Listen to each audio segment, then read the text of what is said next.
bring this business meeting of Urbana School District 116 to order. Roll call, please. Member Baxley, Here. Member Jones, Here. Member Hasanaka, Here. Member Staton, Member Langendorf here, Vice President Exum, President Pulowski. Here, want to note that Tori's homesick tonight, and so is Angie, for that matter. 'Tis the season. Jennifer is watching her son play basketball in Kansas tonight, so we're going to move on with our meeting. There are no additions, corrections, or modifications to tonight's agenda, so we'll move on to citizen statements. If anyone would like to make a statement before the board, there are goldenrod sheets in the back of the room. Please fill one out and hand it to our recording secretary, Laura Johnson. We have a number of them tonight. First up is Lacey Elliott.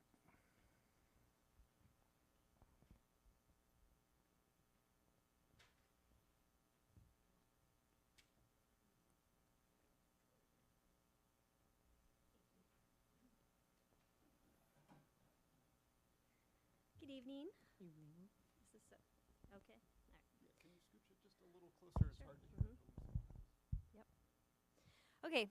Good evening. My name is Lacey Elliott. I'm a parent at Yankee Ridge, and I have 2 students in the French dual language program, one in kindergarten and one in 2nd grade. I know that French is not on the agenda tonight, but I know that also all the upcoming decisions are interconnected, and so I want to bring my statement of our value for the French program to you tonight, so that it is just on your minds as you are thinking about the decisions going forward. So 2 main points I want to address tonight. One, the value of the French program to our Congolese community, and then the value to Yankee Ridge as a whole. So my degree is in bilingual bicultural education, and I taught in a bilingual school in Chicago for many years. So I know that the best case scenario for English language learners is to have a thinking language in their native language, and also learn the 2nd language alongside that. Keeping up with native language enables them to develop further cognitively and stay connected to their community. We all agree that this is best practice, and hence the program was started. While that population has gotten smaller, and we understand that numbers are dwindling, it still exists, and it's a very important part of our Yankee Ridge community. Children are learning to read, write, and most importantly, think in French. In addition to their learning, the school has all the supports in place to best serve the Francophone population. We have an attendance secretary who speaks French, parent liaison who speaks French, aides in the classroom teacher. Everyone that needs to communicate with parents at our school is able to, because they speak the language. And if French were to go away and we would not have our French population concentrated at our school, then those supports are going to be a lot harder for those families. But in order to have a dual language program, we understand we need to have kids in the program. So rather than abandoning the program, we would like the district to consider upping the admittance policy to allow more English-speaking students to enter the program. Well, as a bilingual teacher, I understand the concept of a 50-50 split to encourage the target language to become the social language of the classroom.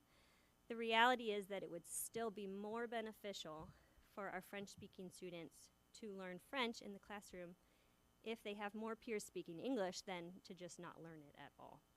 So if we can save the program by admitting more English-speaking students, I would want to support that. Secondly, Yankee Ridge is a better neighborhood school because we house the French program. The families in the program, both English and French speaking, are very involved in our school. I'm on the PTA. Parents from the French program, they come to fundraisers, they volunteer, they come on field trips, they provide teacher meals, they attend events, and overall support the school in a very large capacity. The small French program has a disproportionately positive effect on the school because it pulls in so much parent involvement. For our family, we are very pleased with the education our children are receiving. We love that our children are challenged to learn a 2nd language, and that they are in classes with peers from other countries and races. The authority figures in their schools don't look like them or sound like them, and they are taught to greatly value the linguistic abilities of their French-speaking peers. Since the French classes stay together all the way through, my children's friends will continue with them all the way through, giving all of us the opportunity to build community together. The program also keeps families in the district. We are committed to the program. We've invested 3 years of our child's education into learning French, and we really want him to be able to continue on that And, it retains families that are involved and will continue to be involved. So I personally know 2 different families who applied to the French program in 2022. Neither of them got in due to the 50-50 rule. And one of those families is now moving to the Muhammad, and the other is homeschooling. So just know that there are families out there who would like to participate. And if we could perhaps have more people, then I think we could serve our French-speaking population better. So we hope you will consider the value the French program has to our family and our school community as you consider how best to lead the district. Thank you.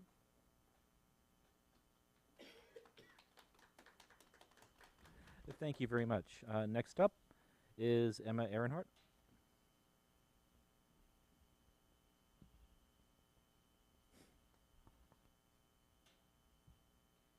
My name is Emma Ehrenhart, and my daughter is a first grader in the French dual language program at Yankee Ridge.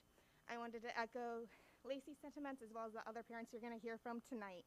I was attracted to the Urbana School District because of the multicultural community they take pride in. I grew up in a community that inclusivity was not a consideration. I wanted my children to be raised in a more accepting community that would support people from all walks of life. From my perspective, the scholars are thriving in the French dual language program.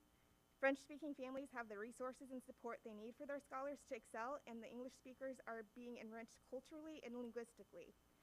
I understand the ideal dual language program enrollment distribution would be 50-50, but as I understand it, it is still considered a dual language program as long as the minimum population for one group is 33%. So please consider amending the 50-50 enrollment policy to allow more English speaker families into the program, to allow for it to continue to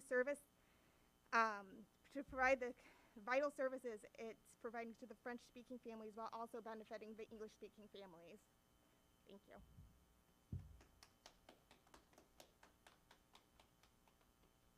Thank you. Kirk Stodola. Stodola, yeah. Thanks. Obviously, I'm probably here to talk about the same stuff.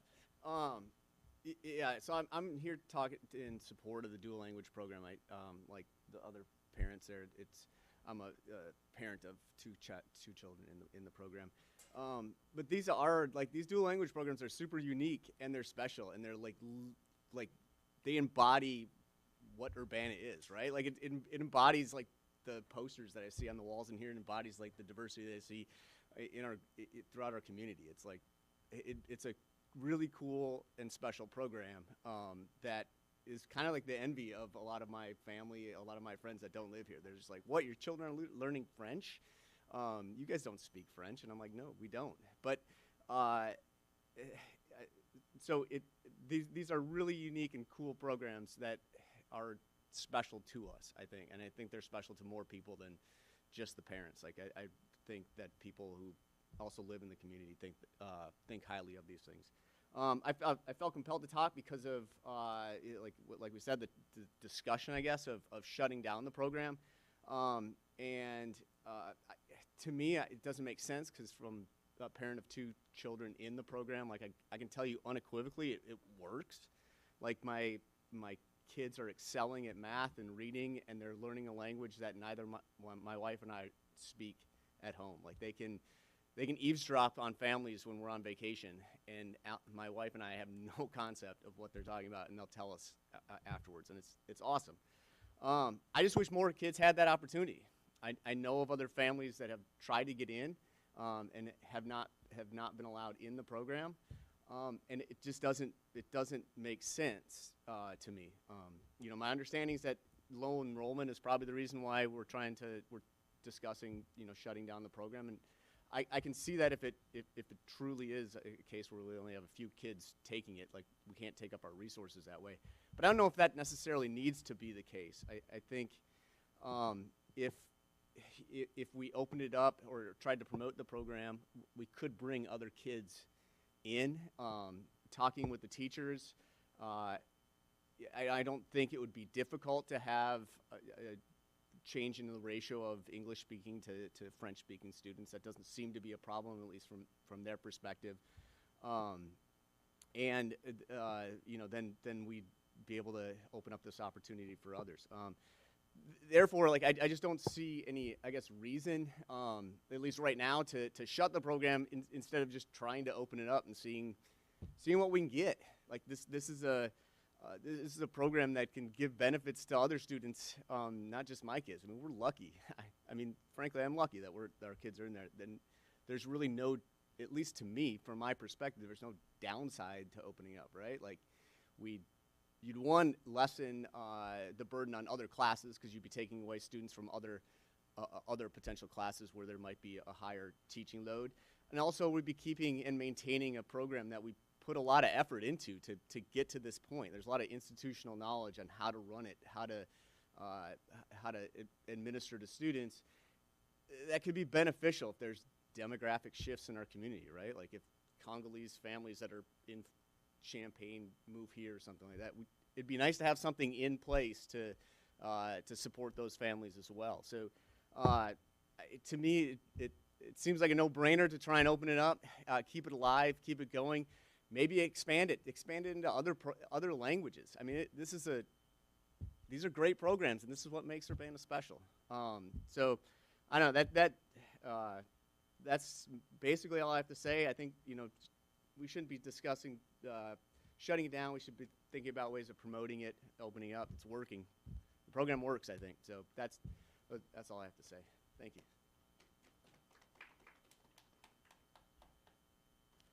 Thank you. We have 3 left, but if anybody else would like to add their name to the list of citizen speakers, there are goldenrod sheets in the back of the room. You can fill it out and hand it to Recording Secretary Lori Johnson. Next up is Brian, Gumisiar. I'm murdering it, sir. Sorry. No, you actually just made one of the points that I was about to speak about, that allowing this program to continue is going to increase cultural diversity. You would learn how to pronounce my name, for example. Absolutely. And that's important, I think, that, first of all, I wanted to introduce myself. My name is Brian, and the name is Gumisiriza, and I moved to Urbana in the fall of 2017, and I came with my family.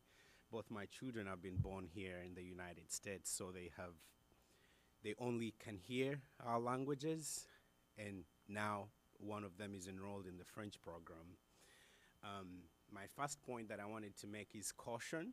I wanted to caution the board in closing either the French program or any other language program without indulging the families in the community that are concerned.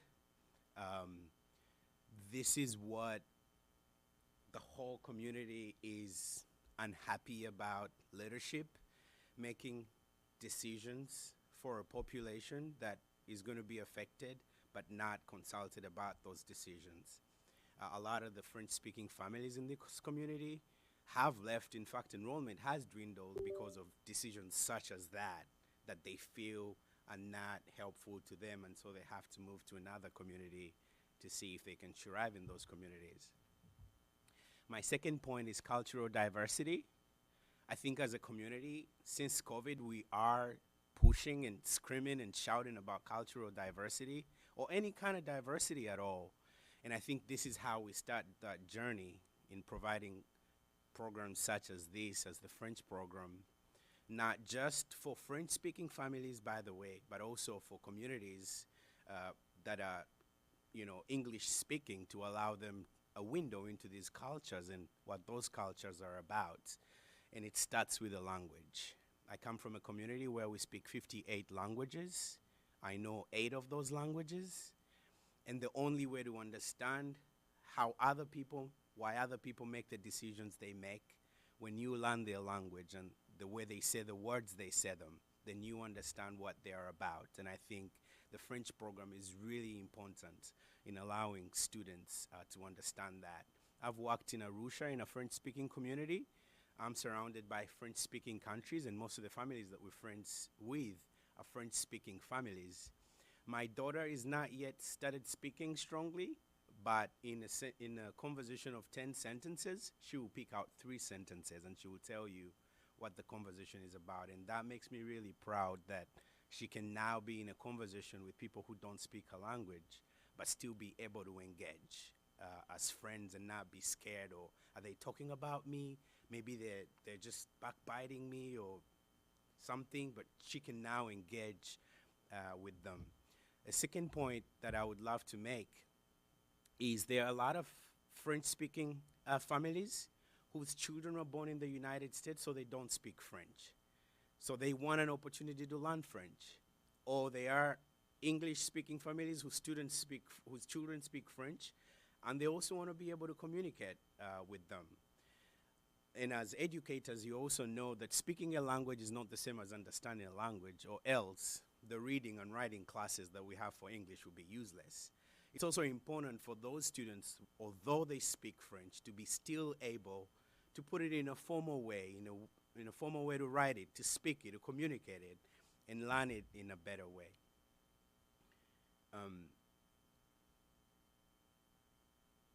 Yes, and then my last point, of course, has to do with the reasons that we feel, or that we've had this program is going to be closed, which has to do with, enrollment. And I do feel that you give with one hand and take away with another hand by the 50-50 rule saying it has to be like this.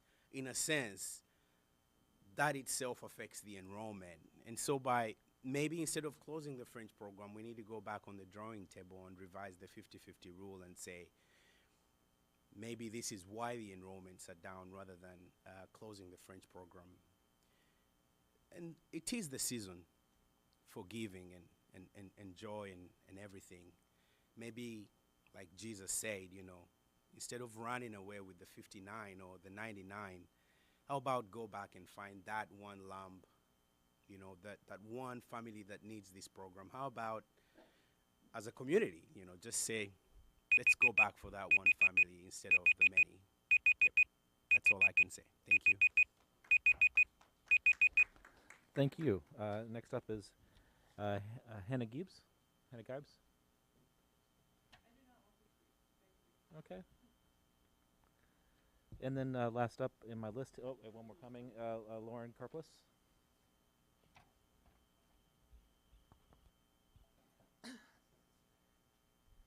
Hello. Sorry, I'll talk about two subjects. So the first is redistricting Wiley and how that will impact the Wiley community, and the second is the French program. So redistricting is going to severely disrupt Wiley students for a third time in 3 years. I would like it if every board member at least had a comment or a thought on what could be done for these students. If they might be allowed to stay at their current schools, which was mentioned during the Wiley closure, while the rest of the school redistrict. The Spanish bilingual committee presentation you'll see later tonight uses the words trust and describes somehow how it might have been lost in their community.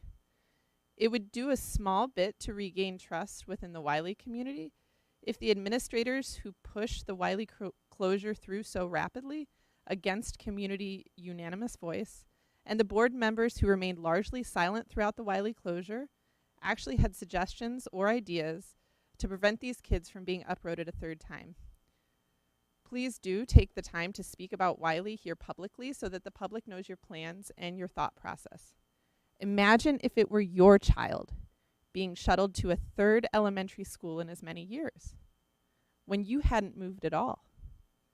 Did you go to 3 elementary schools? Did your children? How did that feel? You nodded. How did that feel? Were you a military brat? No. Okay. 3 elementary schools. I'd love to hear how it feels when you can share.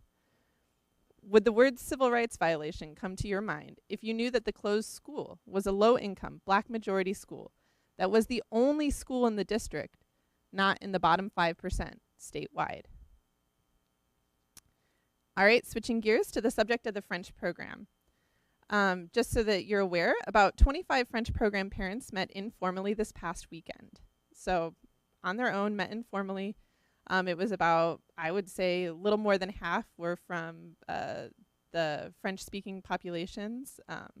So it was a good mix of both the French-speaking parents and the non-French-speaking parents. And in stark contrast to the Spanish committee presentation that I think you'll hear later tonight, They only had positive things to say about the French program and only saw benefits to expanding it and dropping the 50-50 requirement. So French and non-speaking French families were unanimous in that. So it was, everyone said, open it up, add enrollment. We don't need to maintain the 50-50 for this particular program. Now, maybe that's not the case for what the Spanish-speaking community wants, but at least in the case of the parents who met Saturday, it was what they wanted, which is wonderful. This was completely unanimous amongst every parent who spoke at that meeting. And while I personally celebrate and benefit from the district-wide language lottery, the French-speaking parents acknowledge that we want the program to grow and expand so that the district sees it for the success that it is. They would, I think, recommend lifting the 50-50 cap for the French speakers, or at least that was what the initial discussions were at the meeting on Saturday. I would say make the classrooms completely full so that the program is justifiable. Goodness knows there is interest. French isn't going away in the state of Illinois. Congolese and other West African immigrant populations are some of the fastest growing immigrant populations in the state of Illinois if you've looked at some of the naturalization data lately. In Champaign County alone, I read one statistic that said there are 6,000 Congolese in Champaign County. That's not even counting other North African or West African or French-speaking families. I think the program works. I think the parents are united. I think that they want fuller classrooms if the number of classrooms is the real reason for the closure suggestion. And the words, trust came up in the Saturday meeting, by the way, as impacted families once again felt unconsulted in the process. I personally see this program working. I see that kids are fluent by the 3rd or 4th grade, and 50% of the day being in French works. I'd also like to say that maybe some of the trickier equity issues around the dual language programs could be solved if we implemented a district-wide language program. Maybe language is its own subject starting from kindergarten, that every kindergartner, 1st grader, 2nd grader through 6th grader takes in the district. And when that language is taken, maybe students who need ESL services go out and get ESL services during that time, or their parents could choose to enroll them in a heritage language. So I think language is a benefit and a strength that this community has. It's a value that this community has, and I hope you think of creative ways to keep these, to incorporate language to all our schools. Thank you. Thank you, Lauren. The last one I have is from Rob Nagel. Again, if anybody else would like to make a statement before the board, please fill out a form in the back of the room and hand it to Lori. Hi, good evening, everyone. I'm Rob Nagel. I've lived in Urbana for 20 years. I have 3 kids in the Urbana School District. My oldest is a freshman at Urbana High School in the Spanish dual language program. They've been in the program since kindergarten. And then I have twins. I have a boy and a girl, and my daughter, my youngest, is in the French dual language program at Yankee Ridge. And we've really enjoyed it so far. And I acknowledge that her enrollment in the dual language program is more of an add-on. It doesn't really affect her school experience all that much. I mean, she enjoys it. But as the previous speaker said, the parents of us met over the weekend at Yankee Ridge to talk. And what really struck me about that meeting was how essential the dual language program is. Instruction in French is for many of these children whose parents speak French, and the household is primarily French speaking. One of the children, or one of the parents, for example, talked about their child not liking going to school. They were resistant about school, and then they enrolled in the French dual language program, and all of a sudden they enjoyed going to school because they knew what was going on. Another parent talked about their child was simply not learning in school until the French dual language program, and then they started learning. And so we know that these different types of dual language or bilingual education, that these allow children to learn in their primary language, the best language for them to learn. And so we know that they're working. And another parent talked about how her English isn't very good, And when she makes mistakes in English, her son is able to correct her and explain it to her in French so that she is better able to communicate. So I think just all around, this program has really huge benefits, not just for English-speaking children, but huge benefits for the learners who are learning in French and then their families as well. And yeah, I don't really know a lot of the talk that's been going on about ending the program or just the dwindling numbers, but I do think there are a lot of options on the table. I think there are a lot of parents here who would advocate strongly during enrollment time, during the orientation for students to get parents interested. I imagine that there are a good number of parents in the community that don't know about it that would qualify to be in the program. So there's a lot of people here willing to offer time, resources, and support for giving the program more of a chance to survive. Thank you. All right, thank you. That's all the submitted forms. One last call for public speakers. All right, thank you all very much. There is going to be a call for an executive session after this meeting for three purposes: for personnel reasons, for overview of security procedures, and for litigation facing the district. There will be no action taken by the board after the executive session at the close of tonight's meeting. There are no commendations or recognitions either. So is there a motion to approve tonight's agenda? So moved. Moved. Is there a second? Second. Moved and seconded. All in favor say aye. Aye. Any opposed? We do have two public hearings tonight. The first one is for our estimated tax levy. So if anybody here would like to speak to the upcoming 2023 tax resolution, I'm going to open the public hearing. The floor is now open for anybody wishing to speak with regards to the board with regards to the 2023 tax resolution. Going once, twice. Public hearing is now closed. We do also have a second public hearing tonight with regards to the Bond Issue Notification Act. The district is wishing to sell $3.5 million of working cash bond funds, and as required by law, we have to have a public hearing on that matter. So I will open a hearing with regards to the upcoming bond issuance. Paul, I just wanted to point out that the public hearing that we're doing for the bonds is for both the $3.5 million working cash and the I missed that. You're $23 right. million Thank you. in alternative revenue source. So I just wanted to make that clear for any public watching that this is for both of those purposes. Thank you for that important clarification. This is for both bond issuances. Does anybody wish to speak to the board with regards to either the working cash or the $23 million bond issuance for construction? Going once, going twice. The public hearing is now closed. Student ambassadors are taking a break tonight after finals. So we'll head into our administrative reports, which is the U.S. Environmental Protection Agency's Clean School Bus Rebate Program. So, Katie. So we have two representatives from First Student joining us to discuss a grant opportunity.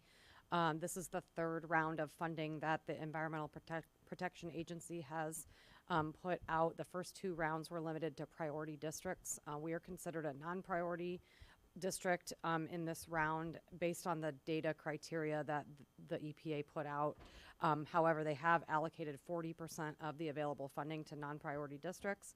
So First Student's going to talk more about the grant, and we have Chris Coyle, who's our regional manager, and Mary Lou Falk, who is public relations with First Student Corporate. Is that right, Mary Lou? Sorry if I got that wrong.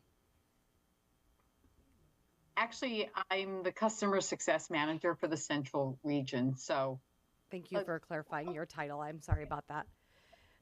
okay, no problem. Thank you. Great. So Chris, I think, is going to walk us through this presentation to give the board more information. But one of the requirements of the grant application itself is that the district, the board, and the contractor are all signing off that they're all aware that we are applying for this grant.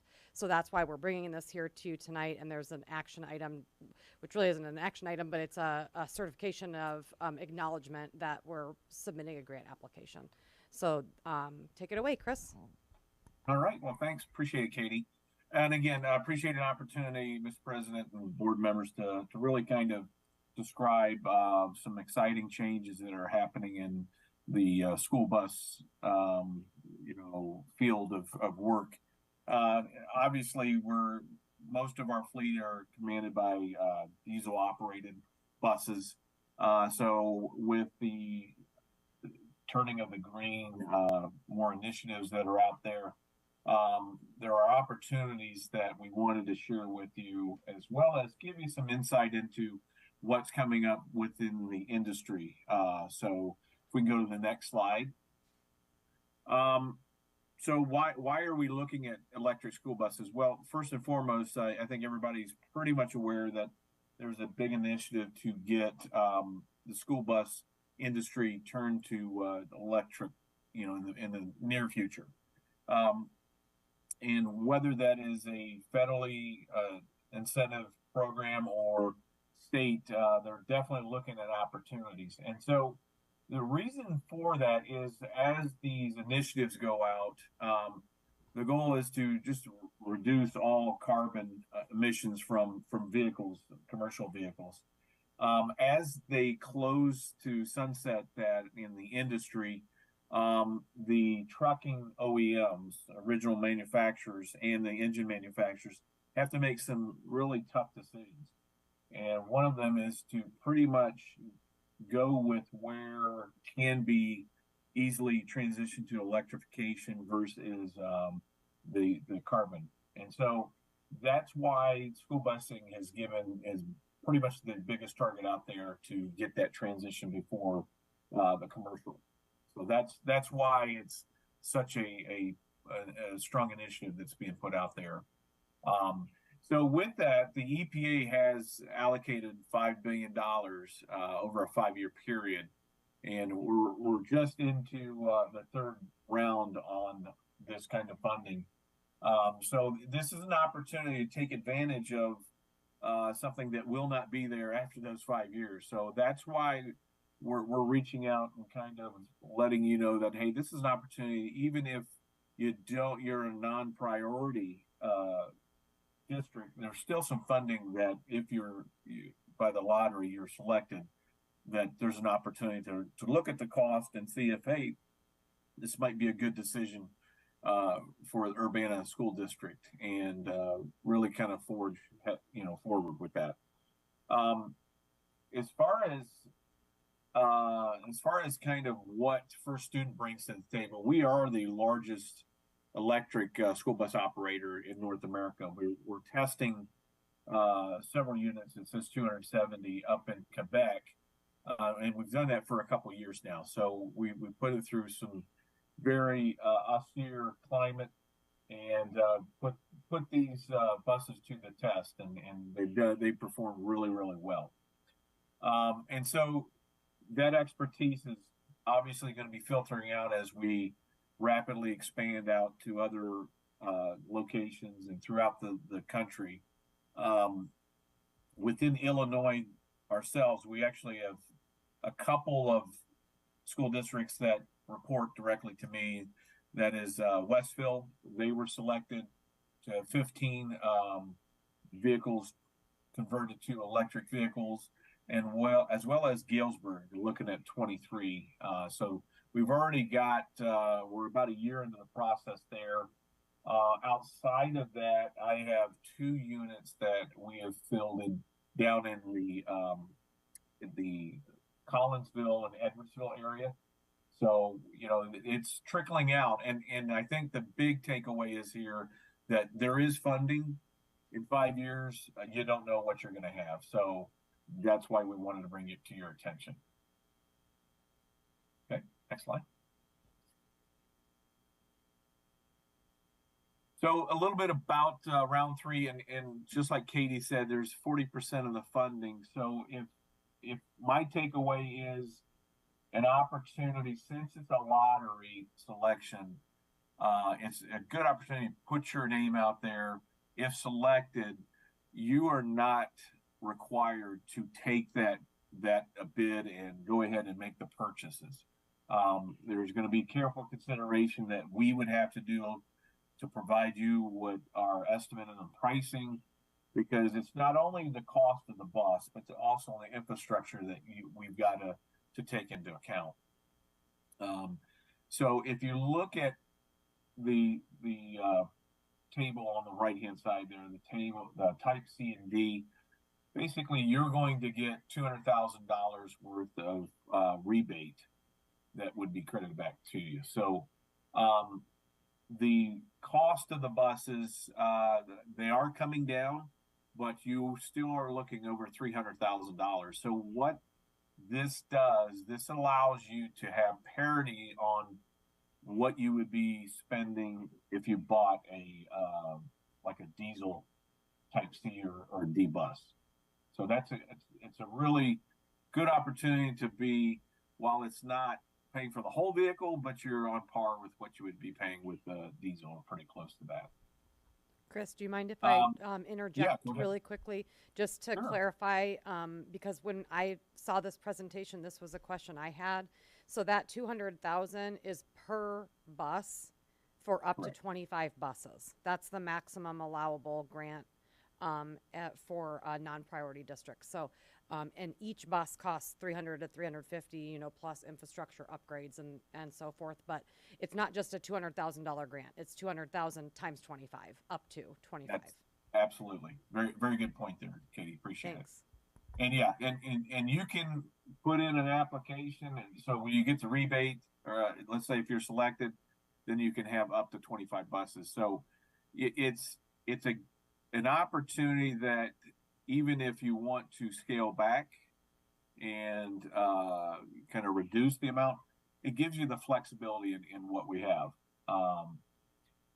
So I think the one thing to take away is there is an application deadline, and that's to the federal government on January 31st. So as Katie alluded to, the next slide will show you in detail kind of what we're looking for at the bottom there.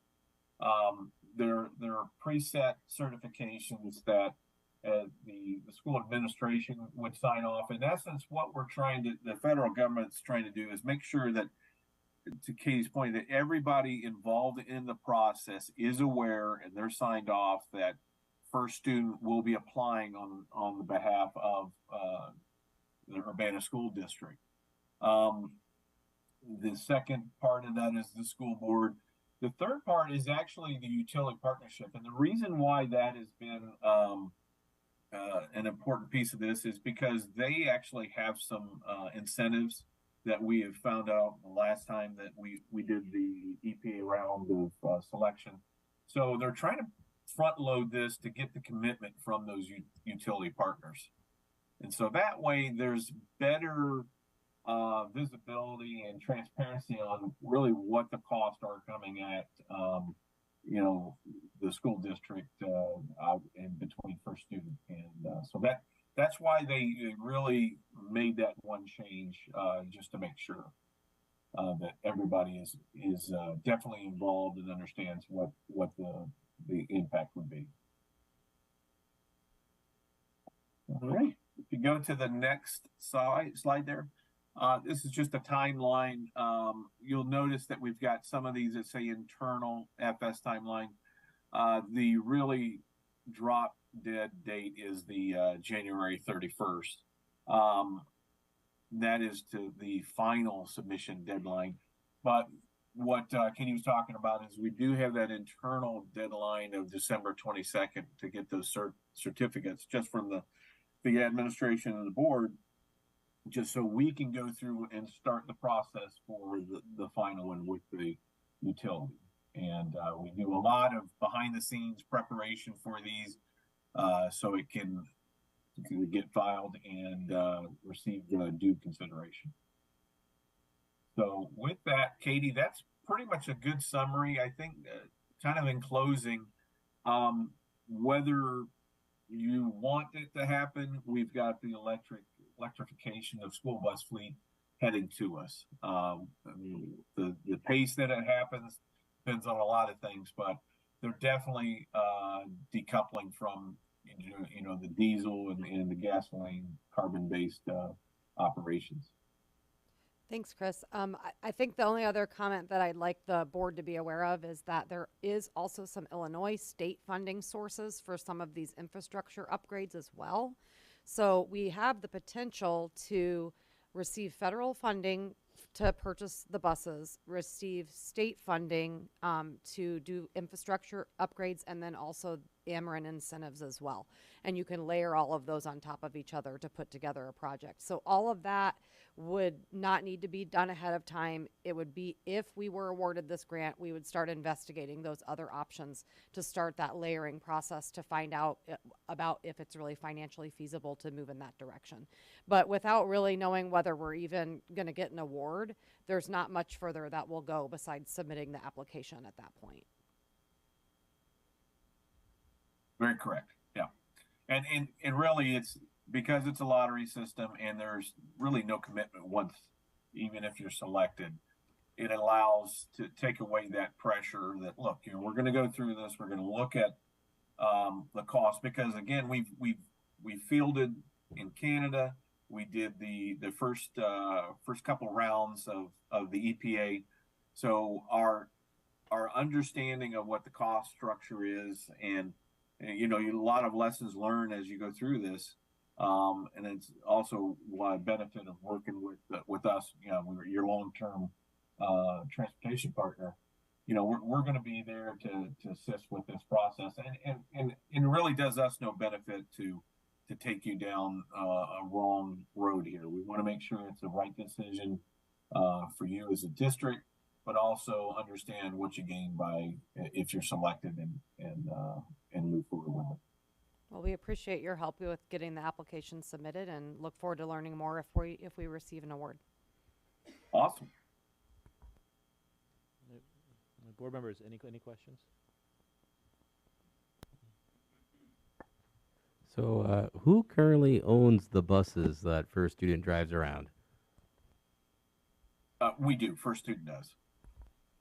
So I just I don't understand this at all. So are you asking us to buy you the school buses? It's like asking me to, like, I'll buy a Ford Escape and then hiring the Uber driver to drive it for me. It kind of blows my mind a little bit here. Yeah, it's very similar to how the current pricing structure would be. Is when we buy new equipment, that's passed on to the rate through the rates, and so it's with the rebate that gets it on pretty much on par with what we would be paying for diesel vehicles, and so it's really pretty much the same process as if we were operating and purchasing outright, and then having that covered over a contractual period. Yeah, so right now, the way that we contract is in the bid specifications, we say that our contractor must have all of our buses within a certain age. And so that's part of the rate that's built into the contract per route that First Student runs for us as our contractor. So any grant that we would receive would ultimately be passed back through to purchase these buses for our contractor. I have a question. So besides the environment impact, what's going to be the benefits for the kids? Because so far the buses we have right now, during the summer, they get hot. During the winter, they get cold. So what is going to be the benefits for us if we are helping them to get their buses? Because automatically it's for them. Yeah. Could you comment on the bus features of these newer buses and how they might benefit students? Absolutely. Number one, the emissions. There are no emissions. And so as we go to, we're idling at light, for light changes at the railroad crossings, anywhere we have longer pauses, you still get the fumes and stuff like that do filter back up. I mean, that's just the way it is. So with that, from a health standpoint, students with asthma, you don't have that as a factor. That's pretty significant. The fact that these are brand new buses, technology improves as you go, so it's part of the natural replacement. As far as air conditioning and heating, these are electric buses, and so it will draw from that. I know for the fact that we do equip this stuff with AC or air conditioning on the ones that were selected this past year. But in truth, you're going to have a draw of electricity there that we can use that periodically. So that would be a benefit, making sure that that it's used in the proper manner. But so from a new perspective, lack of the greenhouse gases and pollution, I think that those are two main key takeaways from that. If we were lucky and were awarded this grant and could buy some buses, are there guarantees written to our contract that these buses would not be used in servicing other districts that you support? Yeah, I mean, yeah, there's no reason why that couldn't be part of that. And to your point, I have to have a charging station, so that pretty much limits what I can do with those buses. If that makes sense. Are you talking to other districts who serve about this grant as well? Yes, we've got Springfield over central Illinois. They're putting in for it, or we're putting in for them. And I know I've got a couple more down south, Granite City. And I think that's pretty much it. Again, I have the two locations, Galesburg and Westville, that have already been awarded. So, but yeah, those are ones that I know of that have agreed to have us go apply. Any other questions?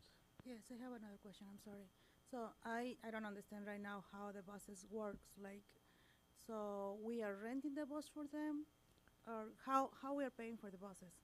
What is gonna be the benefits for the school district if we help them to get the buses for them?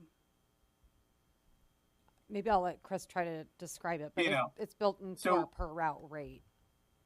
Right. So part of when we look at what a daily rate, and that's the daily cost for us to operate vehicles and what we charge the school district, that covers my depreciation of vehicles.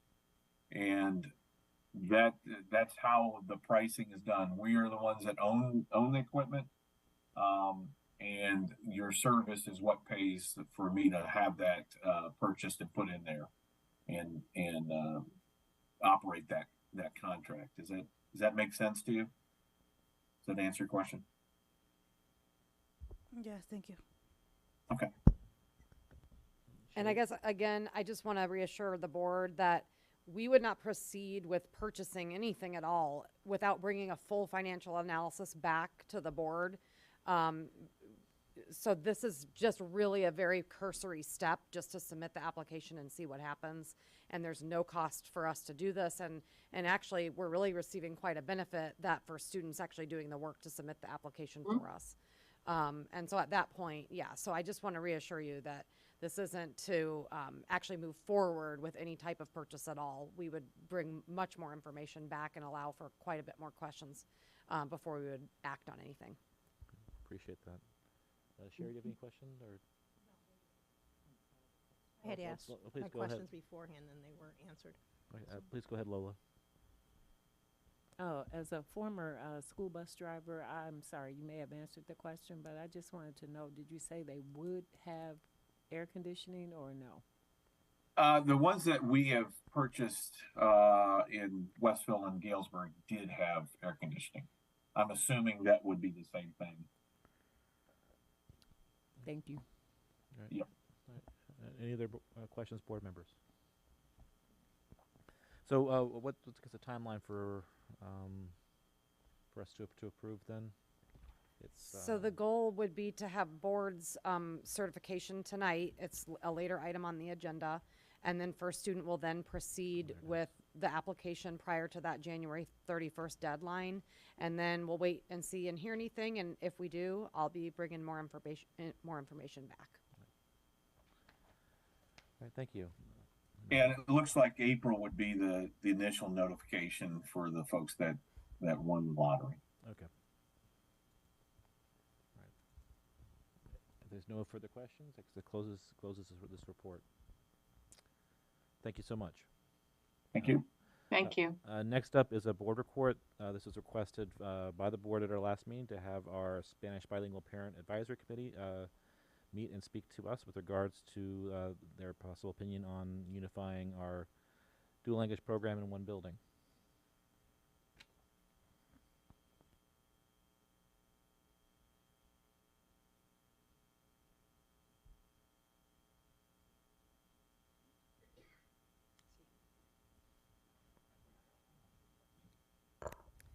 Buenas noches.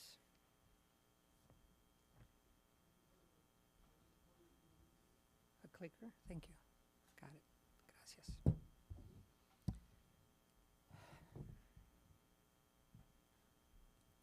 Bien, primero me dirijo en español porque hay gente escuchando que quizás se encuentre en desventaja después. It's hard to decide how to speak to you and still give access to the parents that we represent. So agradezco la interpretación, pero voy a mezclar porque creo que es lo adecuado. Tengo que tener cuidado con lo que digo y les digo a ellos, pero también lo quiero hacer con completa puerta abierta a los padres. Entonces, inserte, páreme lo que guste. Okay. Y no nos conocemos, pero así es mi vida, en mezclada.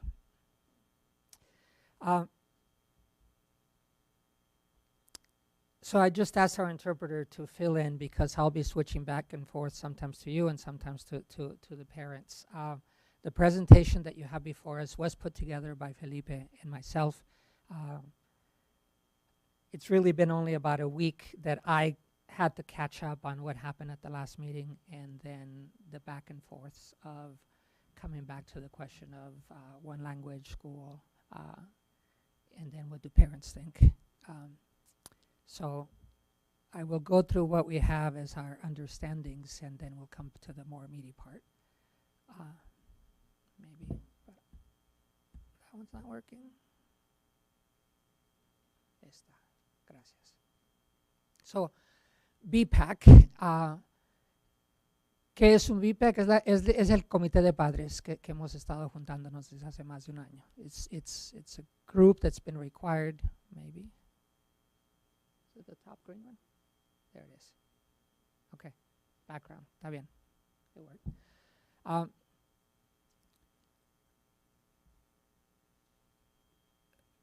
So the BPAC is a group that was formed about a year ago. Nos constituimos hace un año, en octubre, un año y un poquito más. And the first few months, no one wanted to be chair, so we spread it in 5 people. Escogimos 5 personas, más bien dimos voluntarios a 5 personas para que lideráramos el grupo. Okay? So those 5 people lasted until we had elections in February. We have about 25 people that have come to the meetings over the last, but I have to admit it's hard to get people to come out. My only consolation, and it's not one that I like to take, but we are doing as well as the district did to convene BPACs. And that is sometimes we'll have 5, sometimes we'll have 15. And our goals have been to be representative and to have enough voices to actually make a difference so we can bring you what our thoughts are from the parents. But Felipe and I were elected as co-chairs, and I can tell you it was not an easy thing. We're willing to surrender the chairmanship at any time that people come and vote and vote themselves in. That would be wonderful. I'd vote for them too. Pero sí tuvimos un problema cuando nos juntamos porque hemos tenido poca. No siempre es fácil reunirnos. So establecimos normas para hacerlo más fácil. Hablamos siempre en español. We always carry the meetings in Spanish. We will have interpretation or invite everybody to come, and we'll adjust accordingly because the Spanish speakers also have some English proficiency usually. Pero la reunión es para nosotros los padres que tenemos hijos en español. Because that meeting is for those parents, then we will give priority to them. I have, we have really 2 WhatsApps groups to communicate to everybody out, especially if they can't come, to put out minutes and to just have a sense. The other part that you should know is BPAC, even in English, doesn't have a lot of, it's not a common word out there to invite people to BPAC. Everybody says, is that Boy Scouts, Girl Scouts? ¿Qué es? So we changed our name and we called Familia a Familia, family to family, because we hope that the effect is more than just the required, that we get together and we share with each other what our learnings are. So por eso nos llamamos Familia a Familia, porque estamos compartiéndonos uno a otro de lo que hemos aprendido.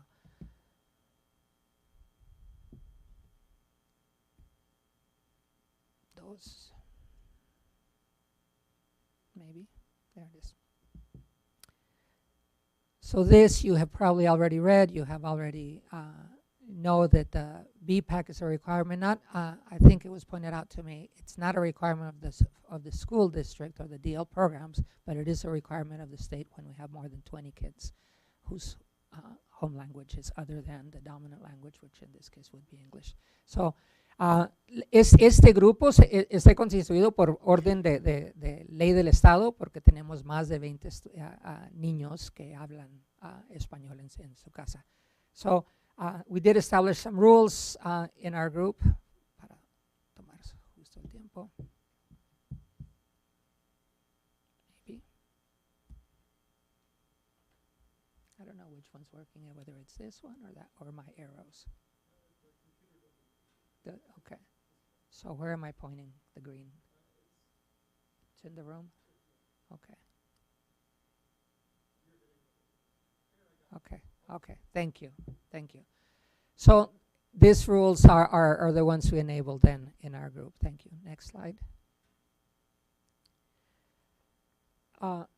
So ¿por qué vinimos esta noche? Es porque nos invitaron a hablar y en las reuniones que hemos tenido en los últimos 2 meses hemos acumulado comentarios para traer el día de hoy. Tratamos de no reflejar solamente la opinión de Felipe y de Ricardo, sino todo lo que escuchamos y lo acumulamos. So although this is prepared by Felipe and myself, we've tried to include what we hear from the parents.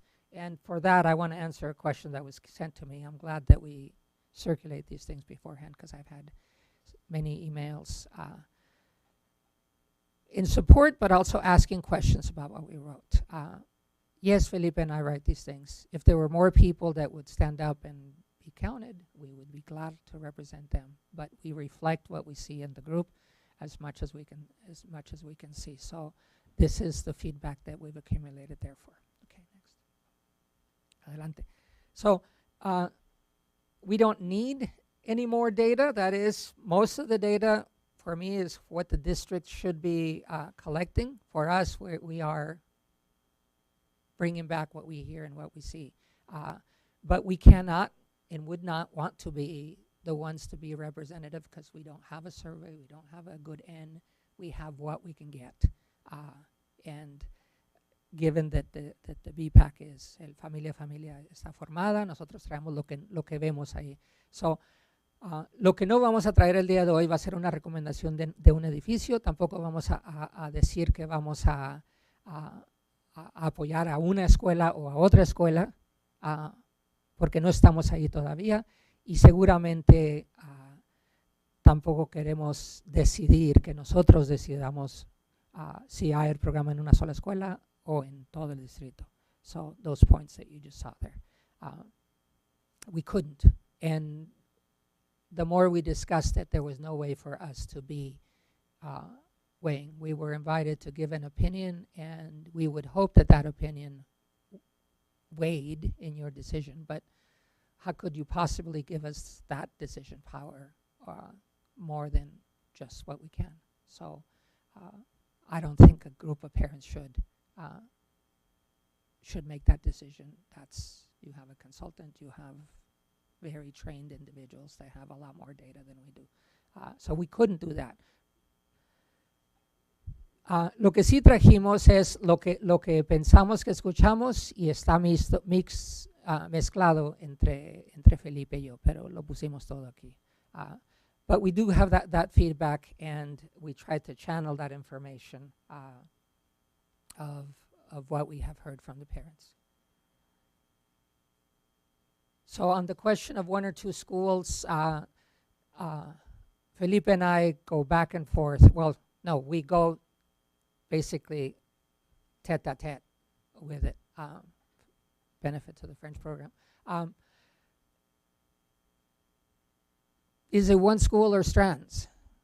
The DL program has established with a very long decision as to how to do it. I certainly bought into it, my kids into it, and I think the parents.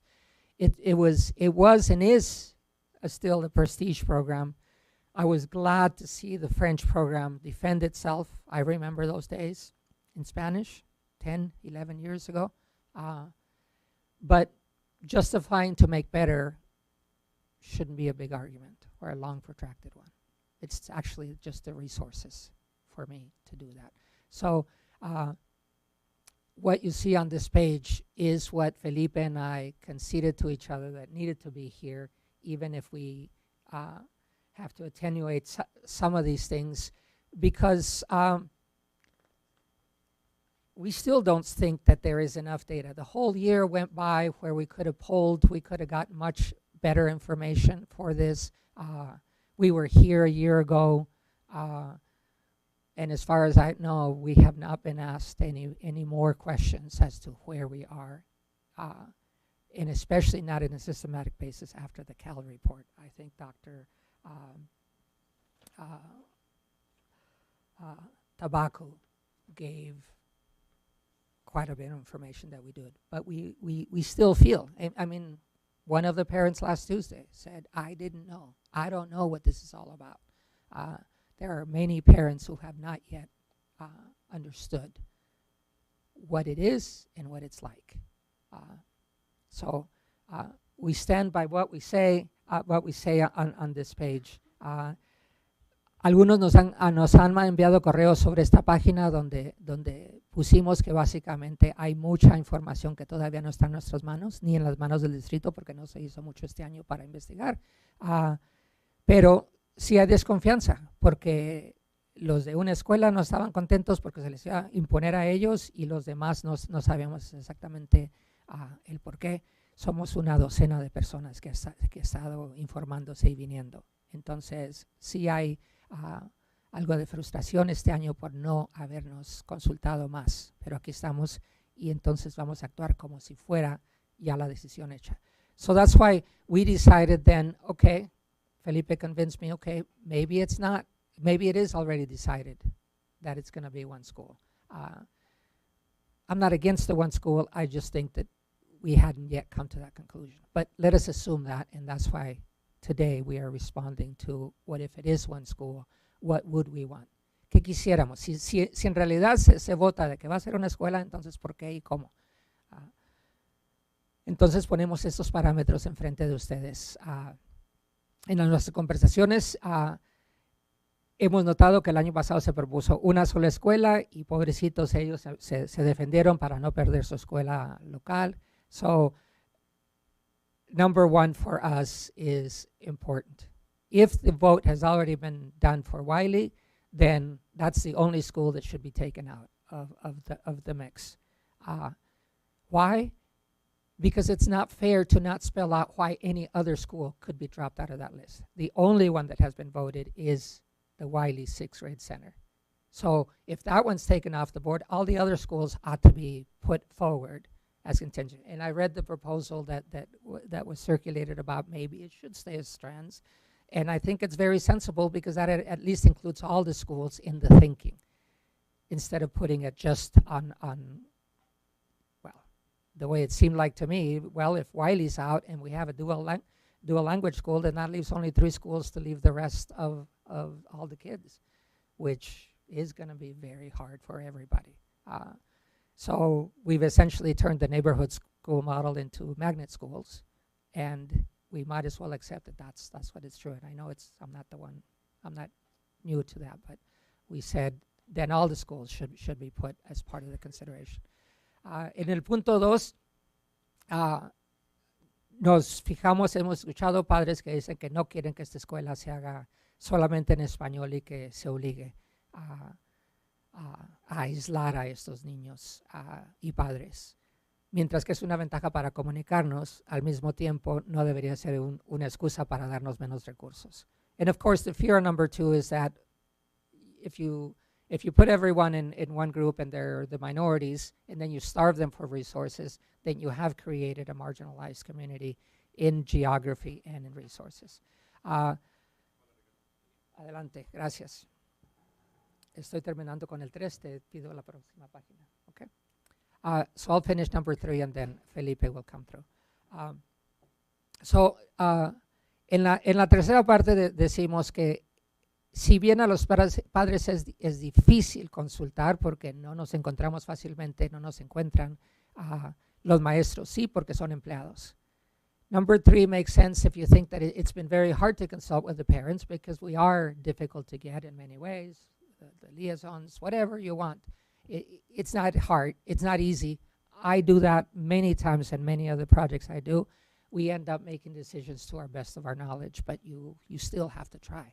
But one group that is a lot more accessible to you as a district and as a board is the teachers. You could even obligate it if you want as part of what you want out of your employees.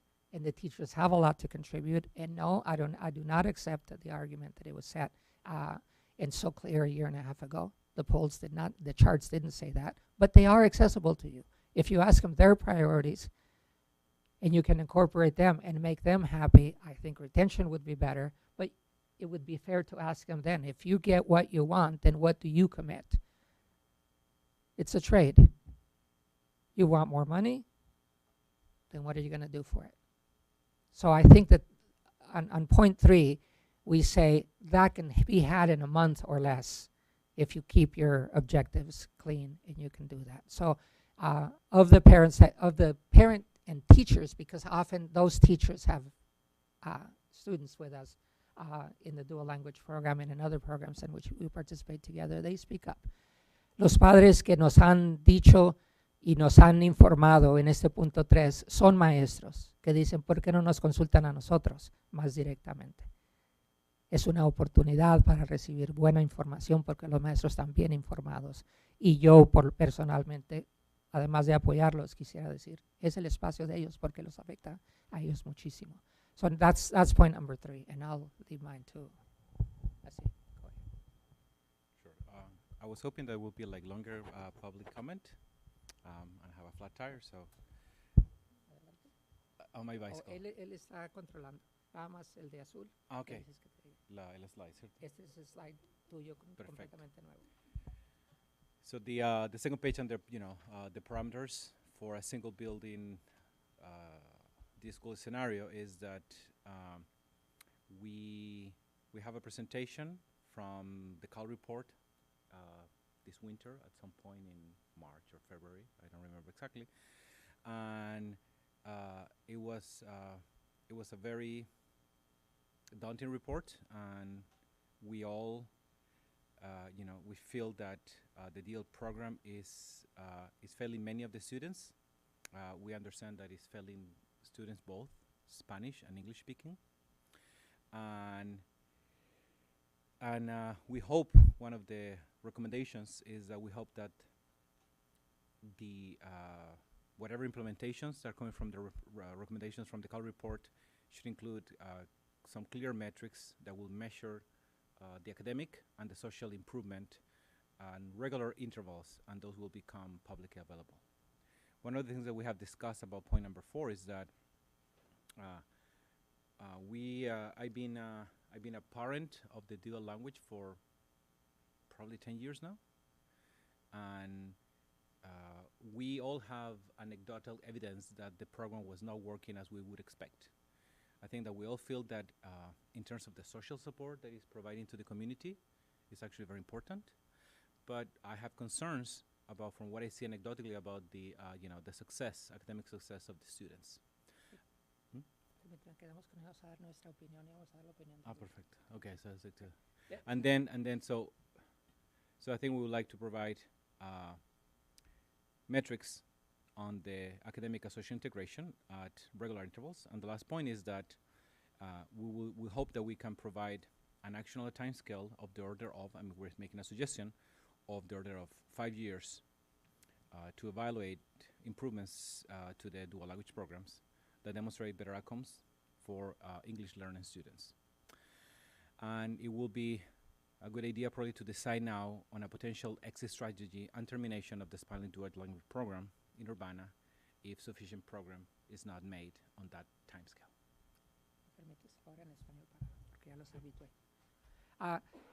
En esta hoja ponemos el 4 y el 5. El 4 es básicamente que el reporte que se hizo de la evaluación externa del año pasado básicamente dice que la mayoría de los estudiantes no han progresado, ni los que hablan español solamente en la casa, ni los que se unieron al programa para aprender español.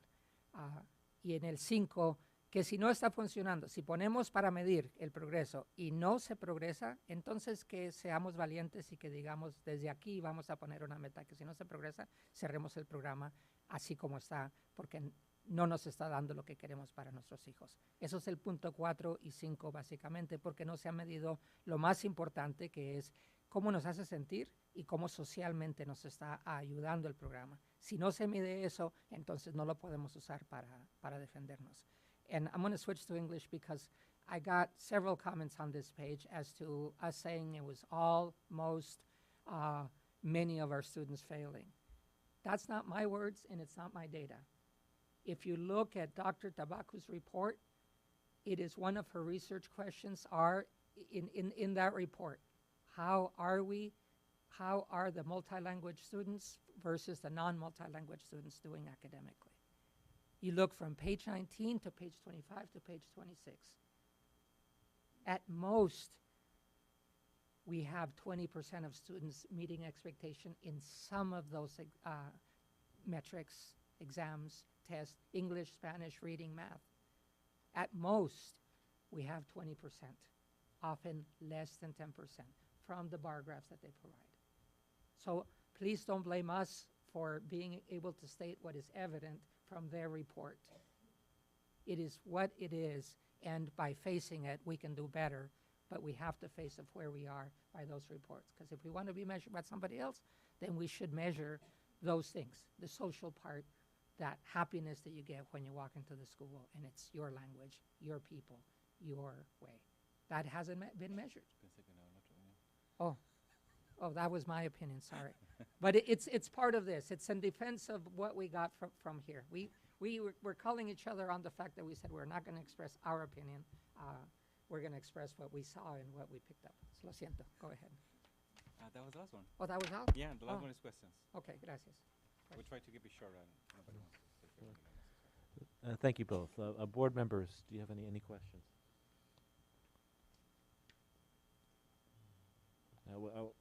We're very appreciative of the fact that you got. Go ahead, Robbie. I was pausing in case somebody else wanted to ask something, but so I've heard the answer to this question both ways, but you know, is there a single BPAC for the district that represents the French family as well, or do they have a separate BPAC? Because I've heard both answers to that. Okay, so we can answer that our BPAC, it's only for the Spanish-speaking families. I cannot answer about the other one.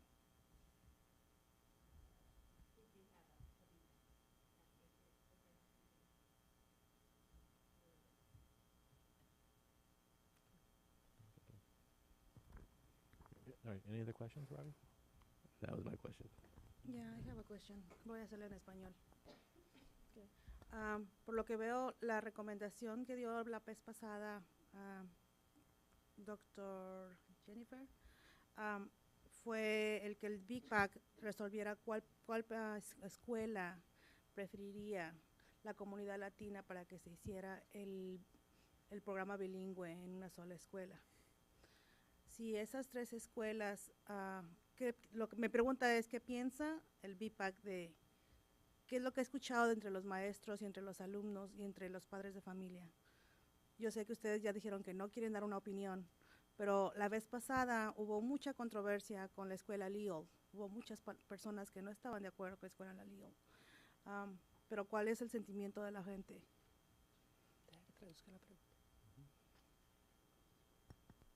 Okay. Now, last meeting, Jennifer talked about that they want to know what is the feeling about what school they are going to pick up.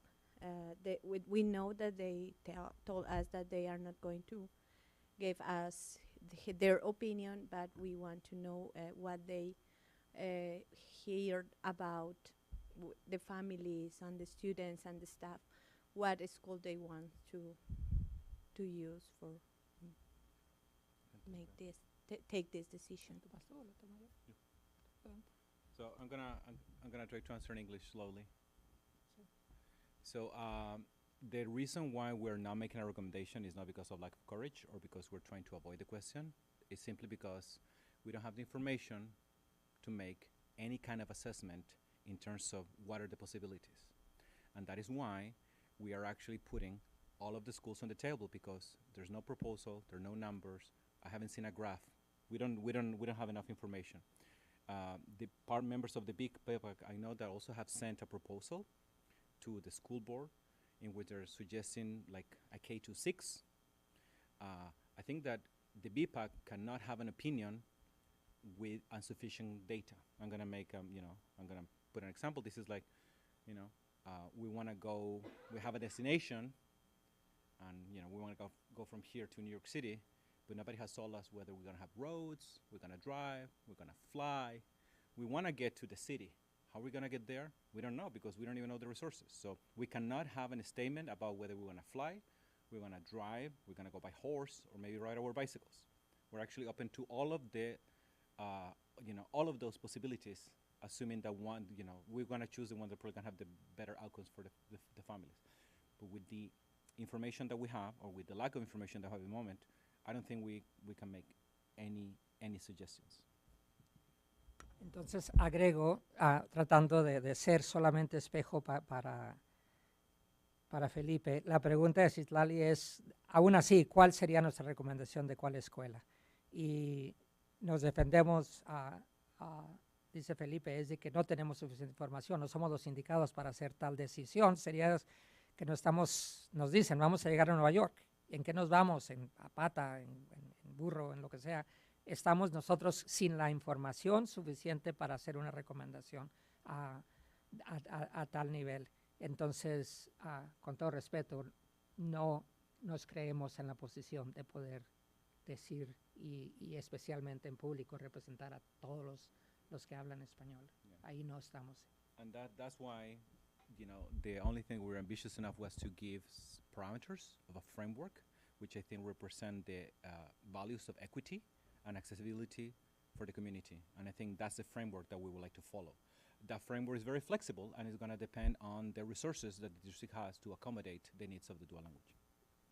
I'm going to add one last thing as far as that, and it was given to me very clearly this week, and that is amongst the Latino families, it's not just that we don't have enough information. It also has to do with the fact that we trust you guys.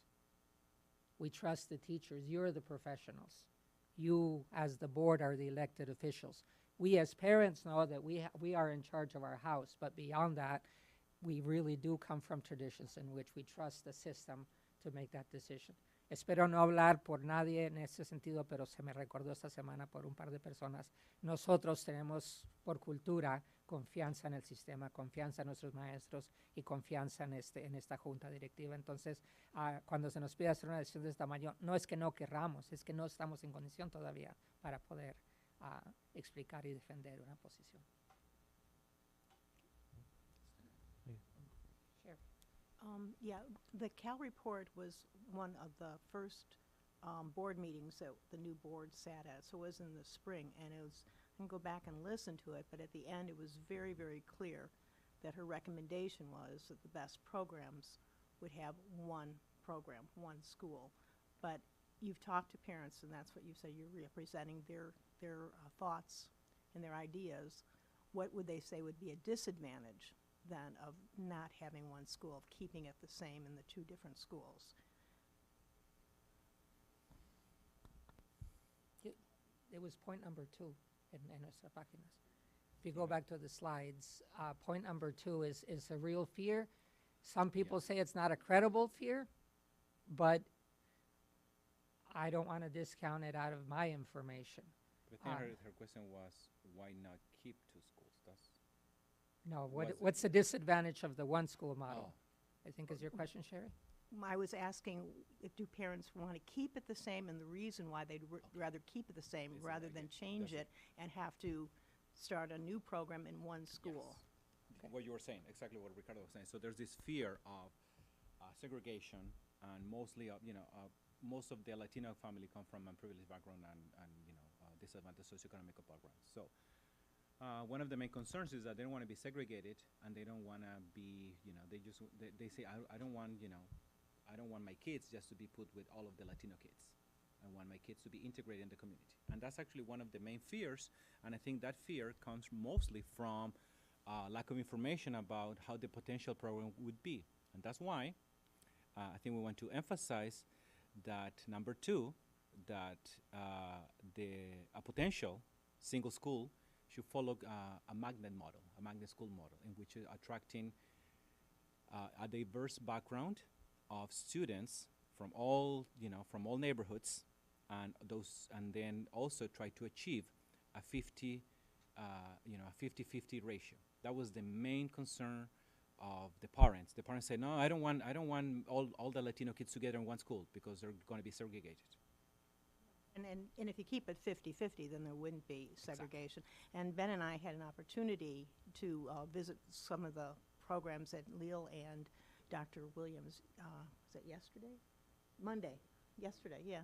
And it was very noticeable to see that there was a very good mix of students in the classrooms, and that we were very pleased to see what was going on in the classrooms. So I appreciate having that opportunity to go see and talk to the teachers. So, and I also wanted to correct something that you misspoke. You said that there were 4 other schools. There would be actually 5 with Wiley closed.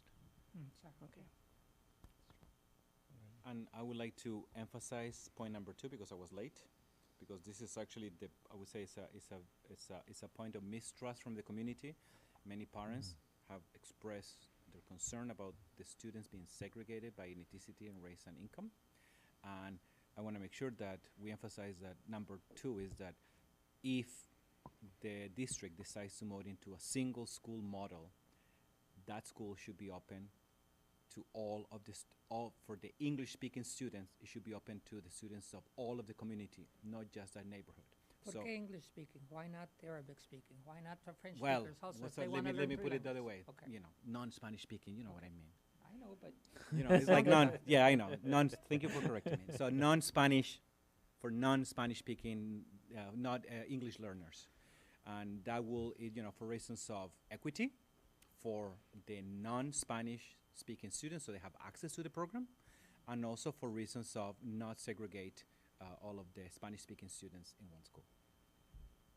That was brought up in some of the parent statements from last December before you had your first, and it was a parent from, I think, Wiley School, who said that she would want to have that, but she never had the opportunity, and I thought that was the most important statement that I heard, that it should be for all Urbana. So I agree with that. Thank you. Para que no se pierda esta parte en la de esta. La pregunta es, ¿qué es lo que temen los padres en que nos juntemos los padres latinos en una sola escuela? Y la respuesta está en ese número 2, de que no queremos ser marginalizados, que nos pongan de una sola manera. Somos gente de muchos talentos y es justo entonces que se mezclen todos los que quieran venir a la escuela sean bienvenidos. So I'd like to end just with one comment, and that Maybe is. they have more questions. Oh, I'm sorry. I did. Oh, Robbie. You think that Robbie's gonna like? I just want to, because you keep talking about this point number 2. My understanding, and maybe our multilingual directors can correct me on this if I'm wrong, but I believe in this current year in the Strand model, we have it open to the whole city and not just the neighborhood of Dr. Williams and Leal. Yeah, so that was the equity change made for this year. So that's already happened, even in the Strand model. Which begs the question, why did we need the one school to change that to that? So I just want to finish with this from my perspective, and now I do want to say something that you haven't approved or haven't consulted. We come in peace. That is, we're just some parents trying to get together to try to get an idea and to reflect that. And yes, it's inevitable. We show up, we express our minds. But in general, dual language is an asset to Urbana, not only as school district, but as a community.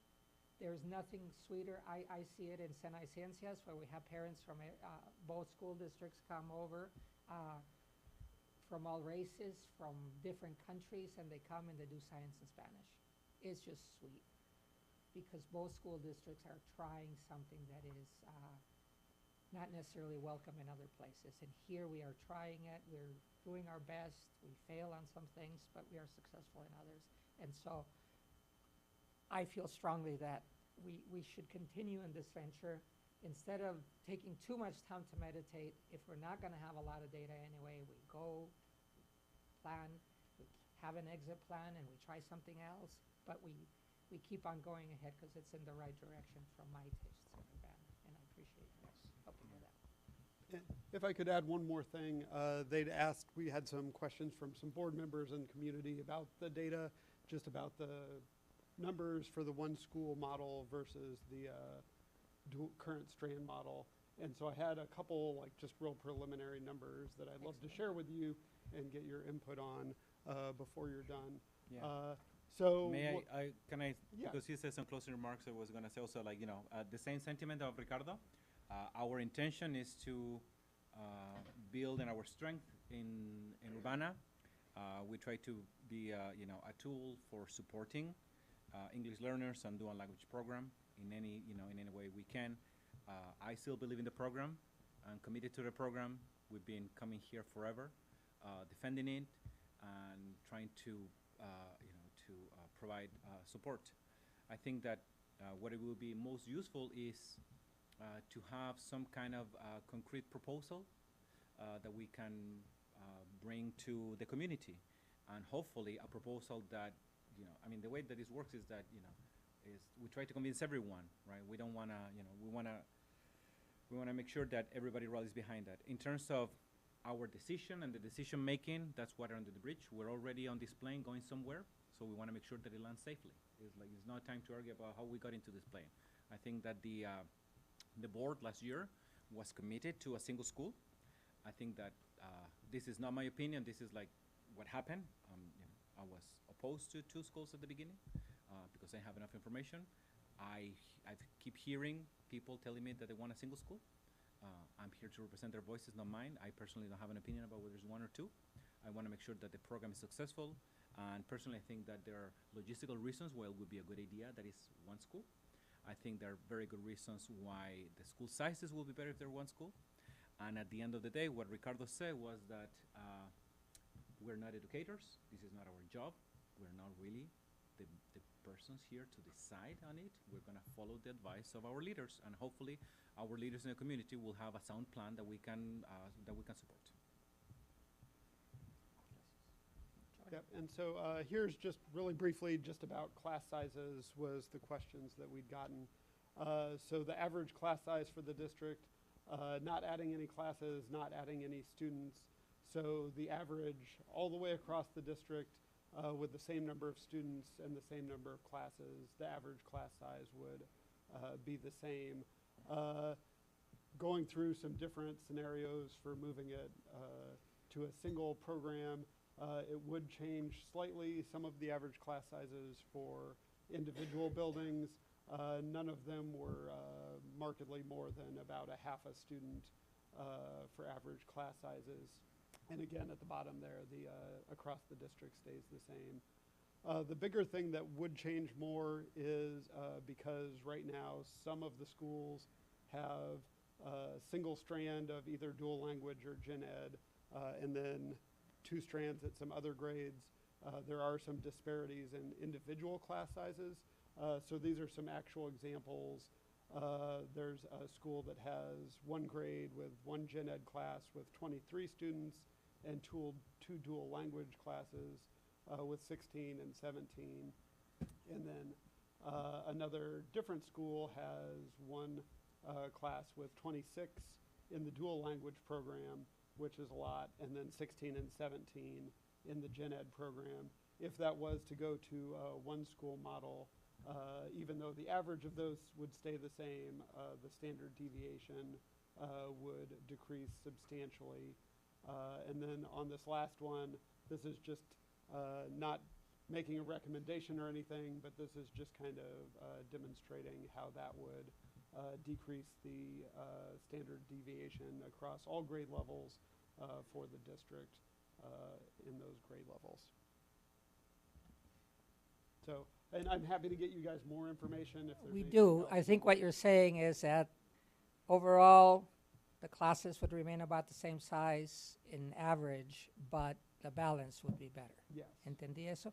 Okay, so John nos explica que si nos movemos a un solo sistema, que el número de estudiantes en cada clase en promedio va a ser más o menos igual, pero va a estar mejor balanceada. De hecho, va a bajar. Pero más o menos Sí. en eso. Pero el balance, o sea, especialmente en las clases de español, terminan siendo clases un poco más chicas para estar balanceadas a mejor los salones en la escuela. Which I'm glad to see that. I just hadn't seen that. And John, can you go back 3 slides?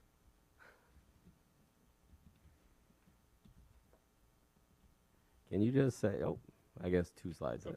Go to the other one. There you go.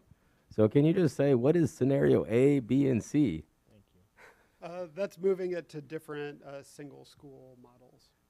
Which single schools are you talking about? I would have to go check. I wasn't trying to make recommendations of like which school anything was, but like all of them, they were staying about the same.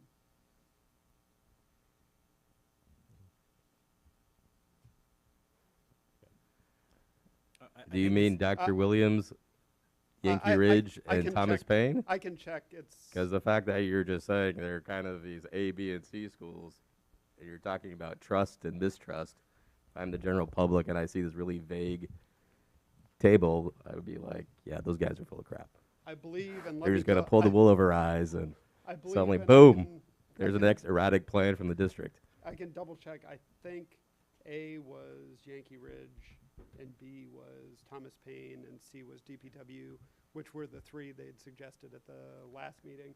I'm happy to do them also So, yeah. for Leal and to look at that as well. So to echo Robbie, I think this is excellent. This is actually the kind of information that we like to have. But I think that we would like to have that more than like passing by. If will be possible to do like an official memo with data that is sanctioned by the district, because otherwise it's just like Ricardo heard that in a meeting and he makes some notes and we made a screenshot of that, and it's kind of like this vague institutional memory about I think that's kind of okay, or I think it's over there, and then But he it would be presented good today, to so I would yes. say thank you for the contribution. It gets us to the next step. But it would be good to know what is the official voice.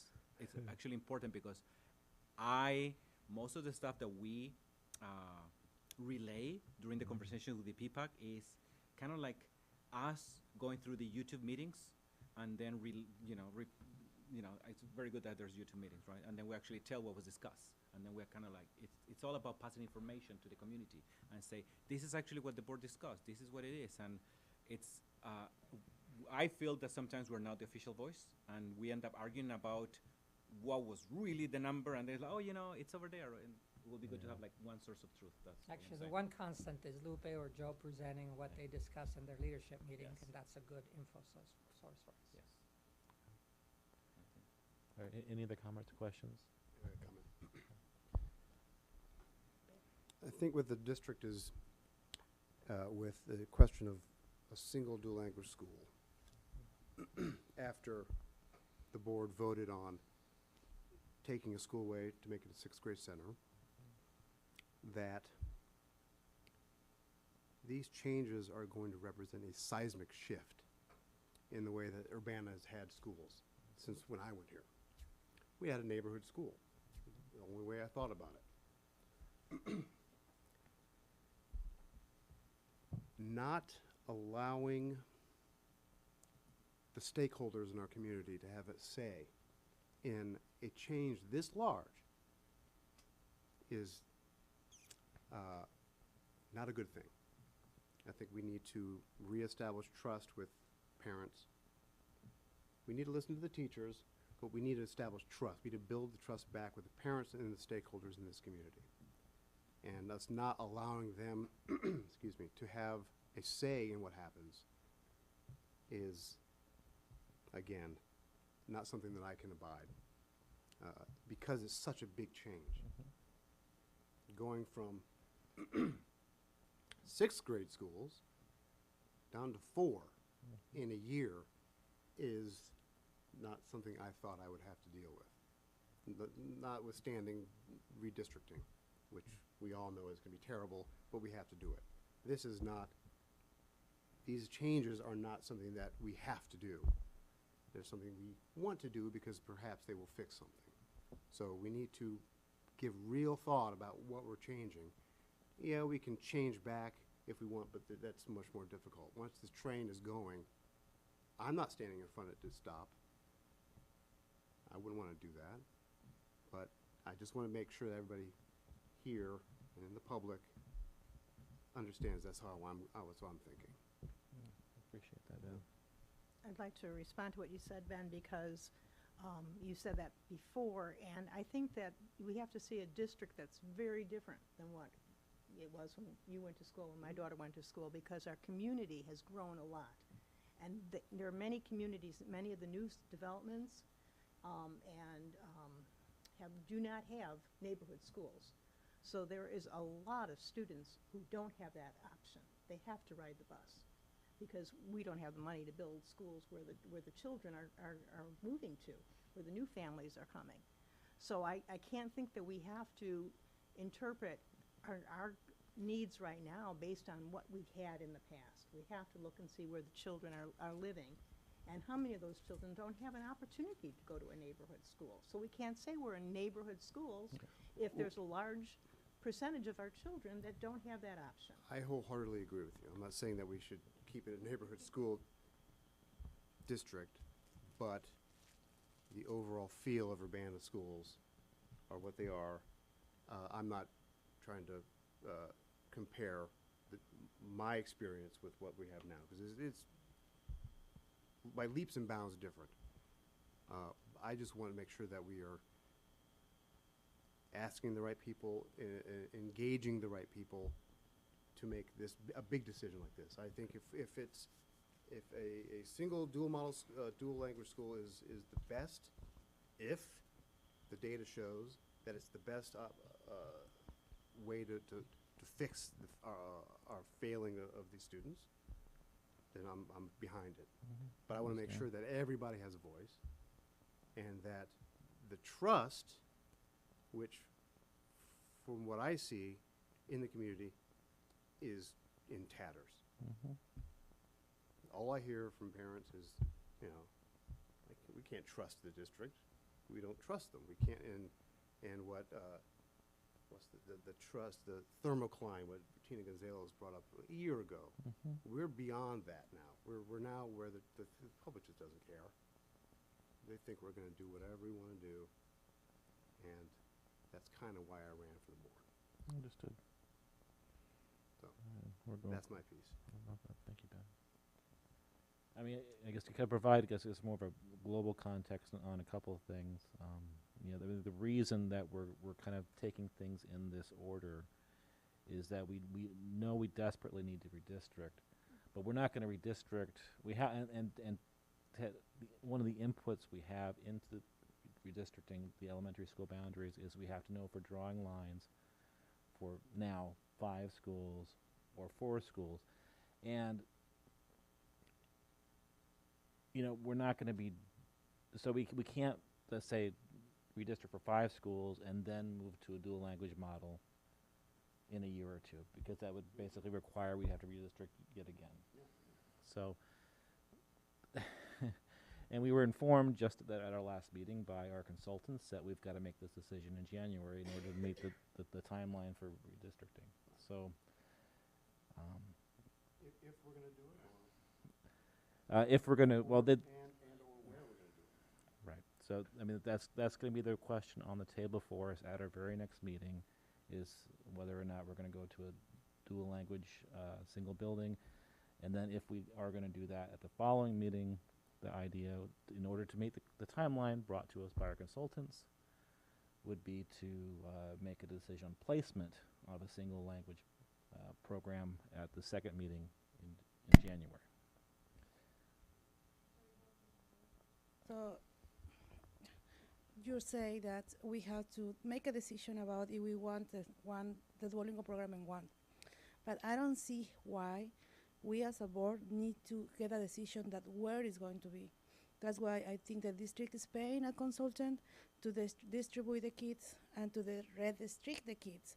So on base of that, they should be the one who tell us in convenience of distance and convenience of population and social balance which school we should be doing.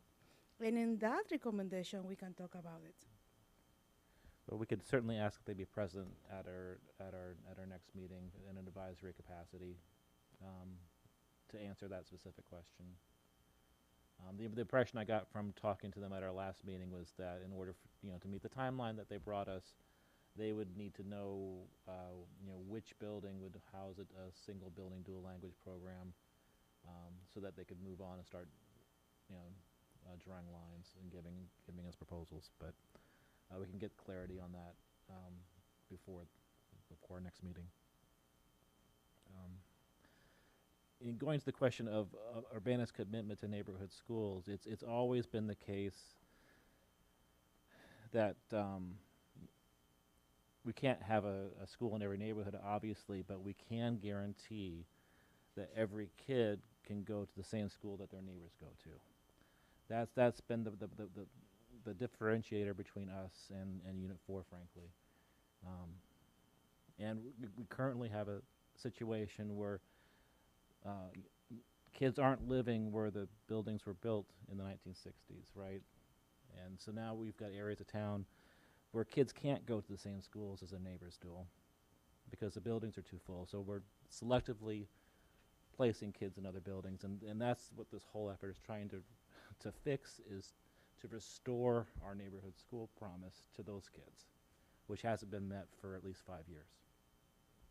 Well, I don't think that we've been a neighborhood school city since we started busing kids from Orchard Downs all the way over Leal to King School. So, but there's, that's another conversation. Well, when you have a city where all the schools are, I mean, we have 3 schools within a mile of each other. When that happens, kids are going to get bused. Mm-hmm.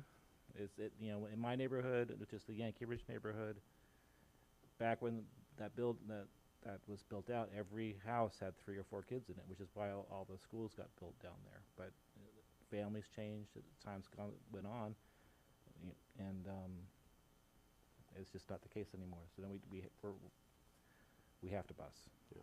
But we don't have to bus kids from all over town to different schools. We can still have the ability for kids to go to school with their neighbors, and that's what sets us apart from Unit 4. Mm-hmm. I also have a comment.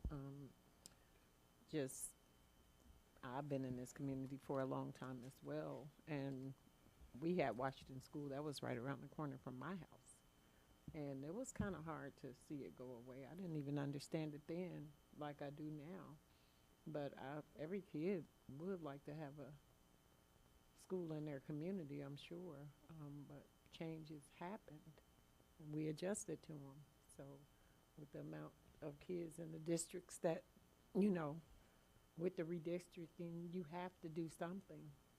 I mean, the status quo just doesn't work anymore. For comment for question for the BPAC, you guys. What do you hear from families that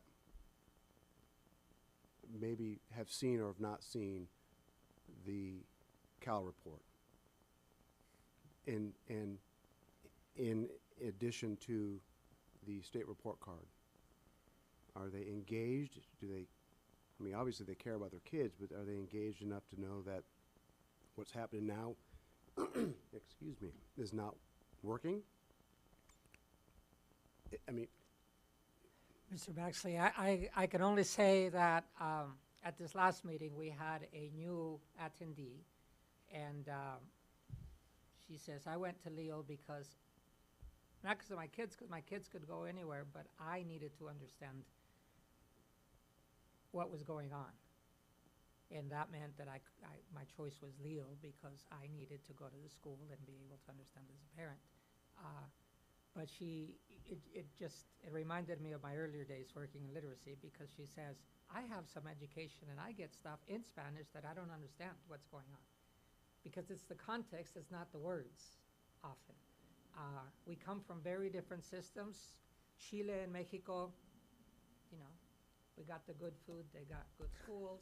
We got the good food, what are you talking about? But, you know, we're coming into a new system altogether. And so the Cal report was presented in a very arduous way in a meeting here, very long meeting that, you know, we were all so tired.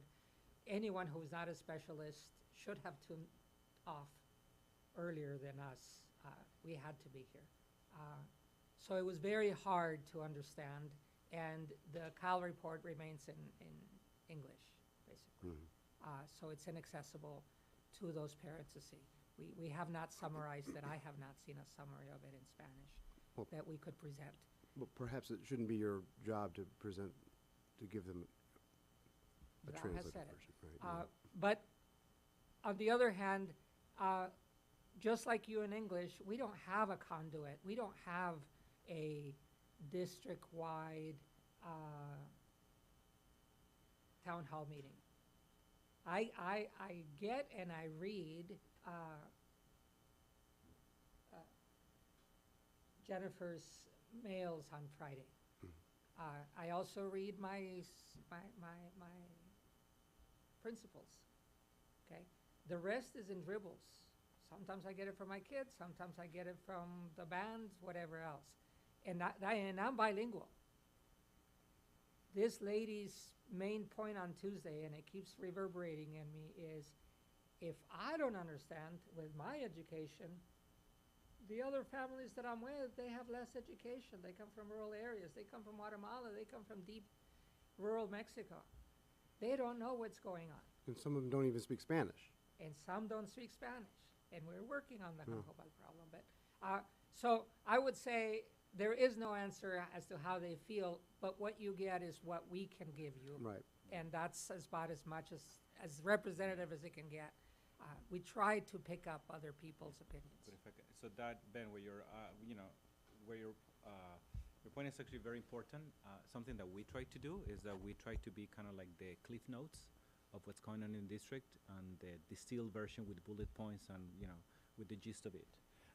I have, you know, my Spanish, I would say, is fairly good, and I have a lot of trouble understanding Jennifer's emails in Spanish. They're gibberish sometimes, and I actually have to read the version in English. I understand the words, but I don't understand what they're trying to say, because it gets so convoluted, it's so long, that then it's just, I really don't get the point. And that's actually what Ricardo was addressing, that the parents sometimes get, and they're disengaged, and there's sometimes there's like too much information, right? And sometimes you can get lost in all the information because you don't know what's important. And what we're trying to do, and many people are trying to do what we're trying to do, is we're trying to do this kind of like mini town halls, and we try to pass information so everybody's in, you know. Now, regarding to the call report, they didn't even know that existed. Most of the people, right? You know, it's hard. And that's failure in communication and engagement, I think. I think. That's where we need. I guess I'm Not to say you're not engaging, but it's difficult. No, no, I'm sure, but I'm the donut guy. I'm not gonna look at the whole, that is, we have an information gap across the city and in the district, in English and Spanish and in French and everything else. We will do our best, and then we have to decide with what we've got.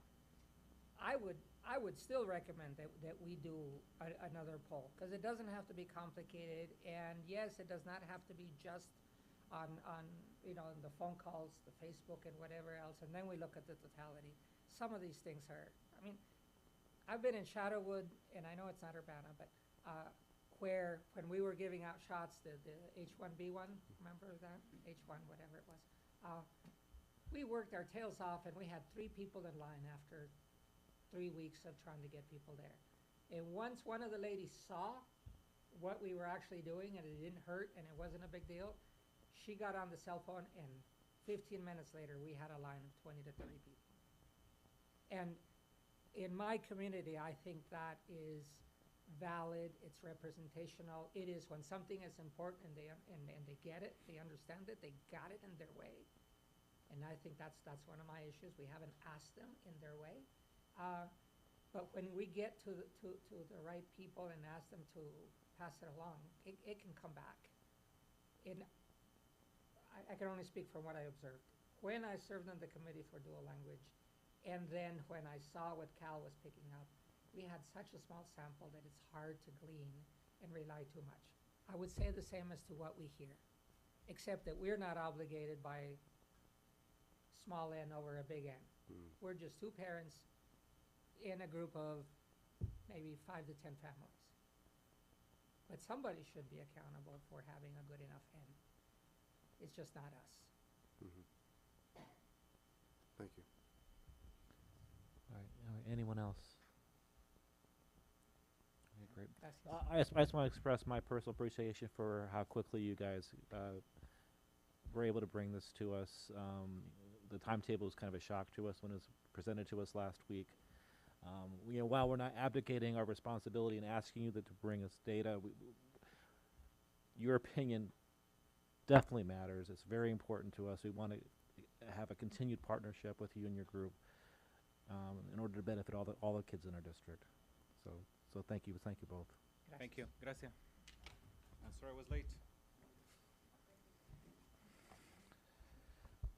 All right, so we do have action items tonight with our consent agenda. 12.1 are our minutes from the November 13th special meeting, November 14th business meeting, November 29th special meeting, that's the board retreat. December 4th special meeting from the Facility Properties Committee, December 5th study session, and the December 12th District Parent Teacher Advisory Committee. 12.2 are our bills and checks. Ed fund bills to the tune of $3.5 million. Operation and maintenance fund bills for $489,000. Bond and interest fund for $1.465 million. Transportation fund bills for $821,000. Working cash bonds for $302,000. School facility occupancy tax for $1.5 million. Tort for nearly $130,000. Life safety levy for $19,712. Payroll and benefits for $4.6 million. And Urbana education for $263,000. There were a list of personal items in your packets this week. 12.4 interfund loans from working cash to IMRF for $300,000. 12.5 is a resolution authorizing directing the sale or disposal of property in accordance with state law. These are conference tables, chairs, a variety of technology shelves, cabinets, display case, stove, refrigerator, piano, typewriter, scale, and a variety of WIDA materials. And there is also a single administrative personnel item that we're requesting approval of. Does anybody wish to have any of these individual items on our consent agenda pulled out of the consent agenda? I do. I have a question about one. If it's answered by Randy, then I don't have to have it pulled out. Can I ask a question about one thing? Sure. Is the refrigerator operable? Yes, it's going to be reused. Yes. So there's always its location where it's going to be? Yeah, it'll get repurposed to another building. Okay, because I was looking for one for this for the pantry. So, because there used to be a second one and was taken out and brought over to the building on University. We bought the food grade one and didn't We can't use that. That's for, that's just for the food service. Is there room for another one in there? Last time I was in there, it was That's what pretty I have to full. talk. I'd have to talk to the two directors to see Yeah. if we could use that, but we And we'd have definitely. to run power for it too, probably. Yeah, because we definitely can use one, otherwise we Yeah. can't bring fresh produce and other things, and so just consider that if it's possible. Sure. Thank you. Yep. Anyone else wish to have something removed from the consent agenda? Okay, for clarity, 12.5 is now staying on the consent agenda. So, is there a motion to approve tonight's consent agenda as originally read? So moved. Is there a second? Second. So moved and seconded. Any further comments or questions? Hearing none, a roll call vote is in order. Member Hasanaka, Yes. Member Stanton, Yes. Member Jones, Yes. Member Baxley, Yes. Member Langendorf, yes, and President Pulowski. Yes, we have a long list of gifts tonight for kicking off our individual action items. First off, Sherry donated a brass trumpet with a case. A dusty one. To the Urbana High School Mariachi Club. Charles Oster donated $5,962.39 to Thomas Payne's second grade. That's great. The following donated to the UHS boys basketball program: JC's Heating and Cooling, Gibson City for $500, Ricard Foundation of Urbana $200, Area Wide Technology Champaign for $1,000. The Urbana High School Drama Department received an anonymous donation of $3,000.76. Jonathan Ashley, Urbana, donated $300 to their UHS boys basketball program. His employer, ADM in Decatur, made a donation of $95 as well to the program. Athletic Services of Champaign donated 25 U of I men's basketball tickets to Leo Elementary School. Stone Creek Church in Urbana donated lounge furniture, chairs, lamps, tables, coffee and tables, etc., footstool and paint to Urbana Middle School for their teacher's lounge. Rouse Diaz from A Taste of Both Worlds in Urbana donated $100 to the Urbana High School Winter Guard program to sponsor entry to a regional competition. CU Sunrise Rotary Club donated $1,993.92 to Urbana School District for supplies purchased for winter packets for the early childhood program. Masonic Lodge 157 donated a variety of hats and gloves to Thomas Payne Elementary School. Urbana High School Students Council received the following donations: $100 from Janice Kimple, David and Kay Lemons, Deborah Chu, Charles Ellen Wombrum, Wayne Susan Beccaris, Tom Yakesley, Edith Reimers, Simon Terrace, Tom Martha Moore, Carol Spindle, Thomas Bassett, $200. Michael Castellan, Thomas Helene Kasich, $250. Marilyn Reinhardt, Altrucia International Foundation, $300. Rosemary Costello, La Microlana Express Incorporated, $500. Jeffrey Ann Carlson, Catherine Wood Schroeder, Kent Laurie Joquette, Burns Cleansing Associations, $1,000. Morton Cecilia Weir, Steve Beckett Law Office, LLC, $1,500. First Federal. Is there a motion to receive the gifts and send out appropriate thank yous? So moved. Second. It's been moved and seconded. Further discussion? All in favor say aye. Aye. Aye. Any opposed? Motion passes. 13.2, is a resolution regarding the estimated amount necessary to be levied for the year 2023. So this is approval we requested regarding resolution regarding the estimated amounts. It's $55,634,000 necessary for the tax levy for the year 2023. We went over this kind of in a prior meeting. Does anybody wish to move this to the floor? Is there a motion? Or we're going to be broke if you don't. No. So moved. Second. It's been moved and seconded. Any further comments or discussion or questions? Hearing none, roll call vote is in order. Member Baxley? Yes. Member Jones? Yes. Member Hasanaka? Yes. Member Staton? Yes. Member Langendorf, yes. President Pulowski? Yes. 13.3 is approval of a property tax relief grant application. This is through the Illinois State Board of Education for the amount of $3,976,633. Katie, you want to provide context to this, please? Yes, we historically apply for this grant through ISB every year. The likelihood of us being awarded is pretty low because they allocate about $50 million per year towards the grant, but the first 33 districts eat all of that up, and we're ranked like number 95.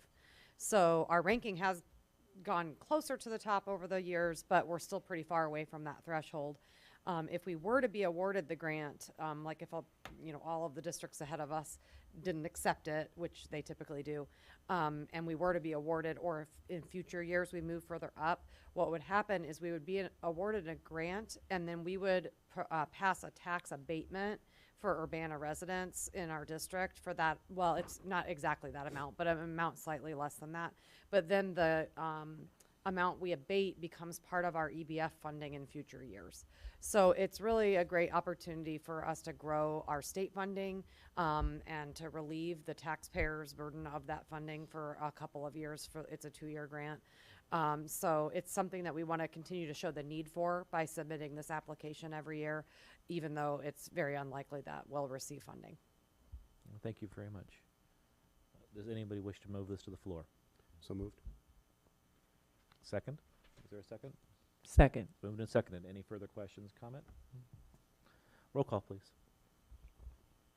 Member Staton? Member Hasanaka? Yes. Member Baxley? Yes. Member Jones? Yes. Member Langendorf, yes. President Pulowski? Yes, 13.4 is the approval for the U.S. EPA 2023 Clean School Bus Rebate Program application that was discussed in an earlier presentation. Does anybody wish to move this to the floor? So moved. Second. It's been moved and seconded. Further comments, questions, discussion? Yeah, I just wanted clarification from Katie based on what Robbie asked regarding about the purchase of these. We're just writing grants so they're enabled to get this money so that their cost is less. Is that correct? Yeah, actually, I don't really know if the cost will be less. That's where I said that financial analysis, if we were to be awarded, would be critical. But in what they've experienced thus far, what it's doing, the funding is allowing them to offset the purchase of an electric bus for what a diesel bus would normally cost. So it makes those prices comparable, which would include like all of this infrastructure upgrades and all of that. But unless we're awarded the grant and we really get down to analyzing all of those dollars to find out if it's financially feasible at this point, we're just submitting our application to see if we can be eligible with that lottery system. In other words, it's an opportunity so that we can move ahead with different technology. Correct. Thank you. Any other comments, questions? Roll call, please. Member Baxley? Yes. Member Jones? Yes. Member Hasanaka? Yes. Member Staton? Yes. Member Langendorf, yes. President Pulowski? Yes. Lastly, on our action item list is approval of travel expenses for the joint annual conference that was attended by myself, Tori, and Sherry. Is there a motion to approve these travel expenses? So moved. Second. It's been moved and seconded. Any further questions, comment, discussion? Go ahead. No? Roll call then, please. Do we recuse ourselves? Member Baxley? Yes. Member Jones? Yes. Member Staton? Yes. Member Hasanaka? Yes. Member Langendorf, yes. President Pulowski? Yes, motion passes.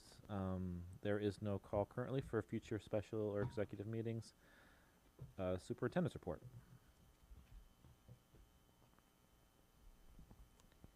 The following FOIA requests have been completed and fulfilled.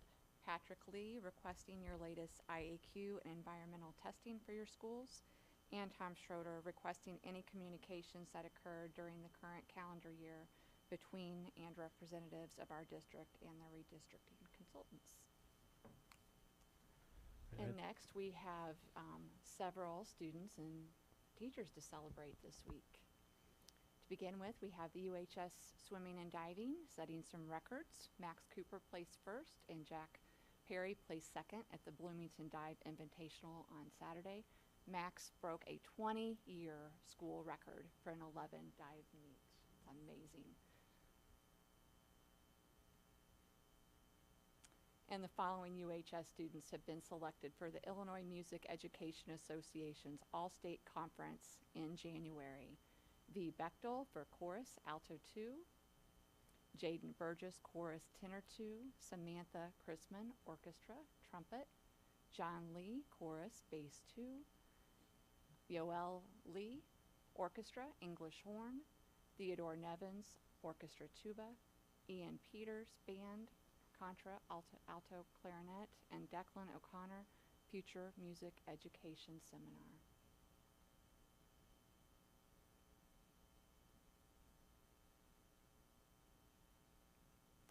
Several of our students participated in a Shop with a Cop event last week.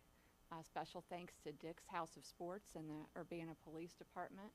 Students were selected for good citizenship, grade improvement, and social emotional improvement.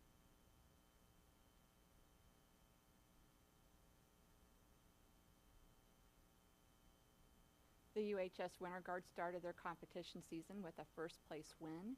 Winter Guard and Lyrical Flag Routine received first place. Senior Captain Morgan Perez placed first with her solo and received a Rising Star Award for her outstanding showmanship. And Madison Snyder placed second with her flag solo.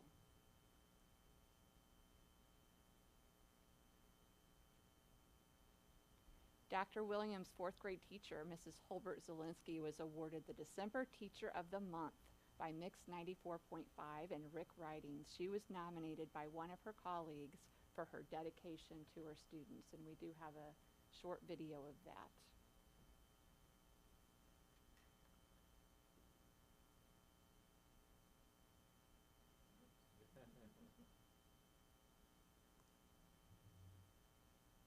If not, maybe we can find a way to include that on the updates. Okay.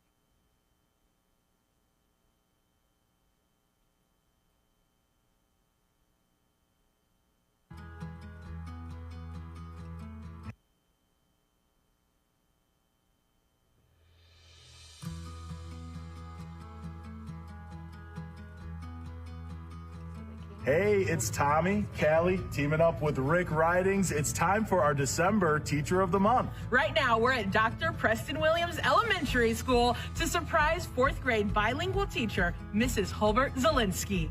For our December Teacher of the Month, wow, this year has flown by fast. Wow. What Yeah. some great teachers, but we're really excited to be able to go in here. They have no idea we're coming in, so let's go surprise a fourth grade class. How about it? Let's go. Do it. So, Maestra Holbert Zielinski is one of our fourth grade Spanish language teachers. She's been working at our building for several years. Okay. So she teaches both English and Spanish all day, so it's a 50-50 model. She is very dedicated and committed to supporting the students, Great. making sure that they're making growth and progress. She's a teacher leader that works collaboratively with her peers, helps lead professional development at our district level. Wow, how interesting. Yes, so she's very committed and passionate and always looking to give back to the students. We're here in your classroom because on Mix 94.5, every month we get nominees for Teacher of the Month. And for December, we chose Mrs. Holbert Zielinski as our December Teacher of the Month. That's right. And Mrs. Holbert-Zielinski, you were actually nominated by one of your colleagues. They said, Mrs. Marissa Holbert-Zielinski has been a fourth grade bilingual teacher at Dr. Williams for 6 years. During that time, parents, colleagues, and students have continued to be impressed by her energy, determination, dedication, and vision. Oh my Many gosh. colleagues are able to describe how Mrs. Holbert contributes to the success of her students in planning and implementing instruction, but her contributions go far beyond her instructional responsibilities. In her desire to serve students, she challenges herself and others to take risks and seek alternatives. In her quest for continued growth, she has served as a contributor and motivator in many roles that include grade level liaison for the dual language program, a member of the professional development committee, and a team leader in the school. Mrs. Marissa Holbert-Zielinski brings a high level of energy, insight, and expertise to all of the committees on which she serves. She is very deserving of recognition every day, as her hard work does not go unnoticed with the lives of her students she impacts day in and day out. And Mrs. Holbert-Zielinski, that's why we chose you as our Teacher of the Month.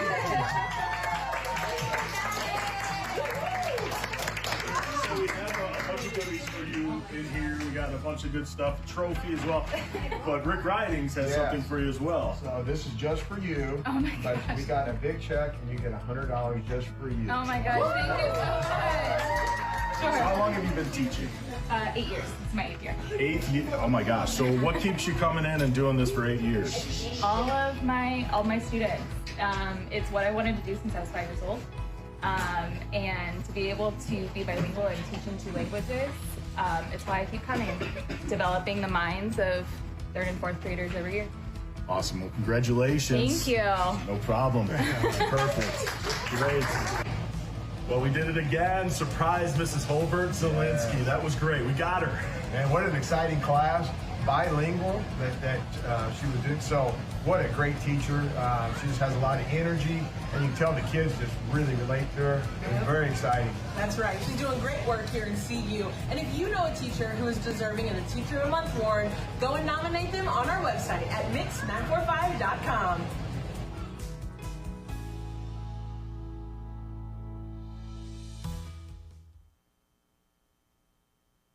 Okay, I think we have one more slide.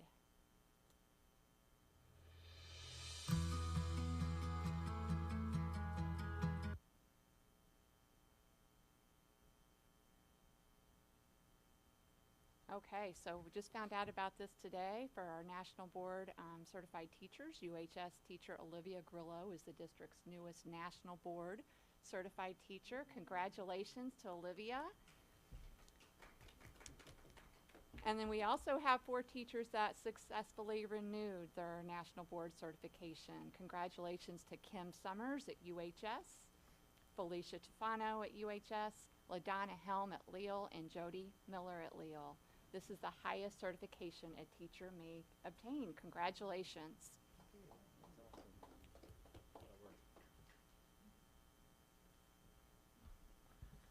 All right, is that it?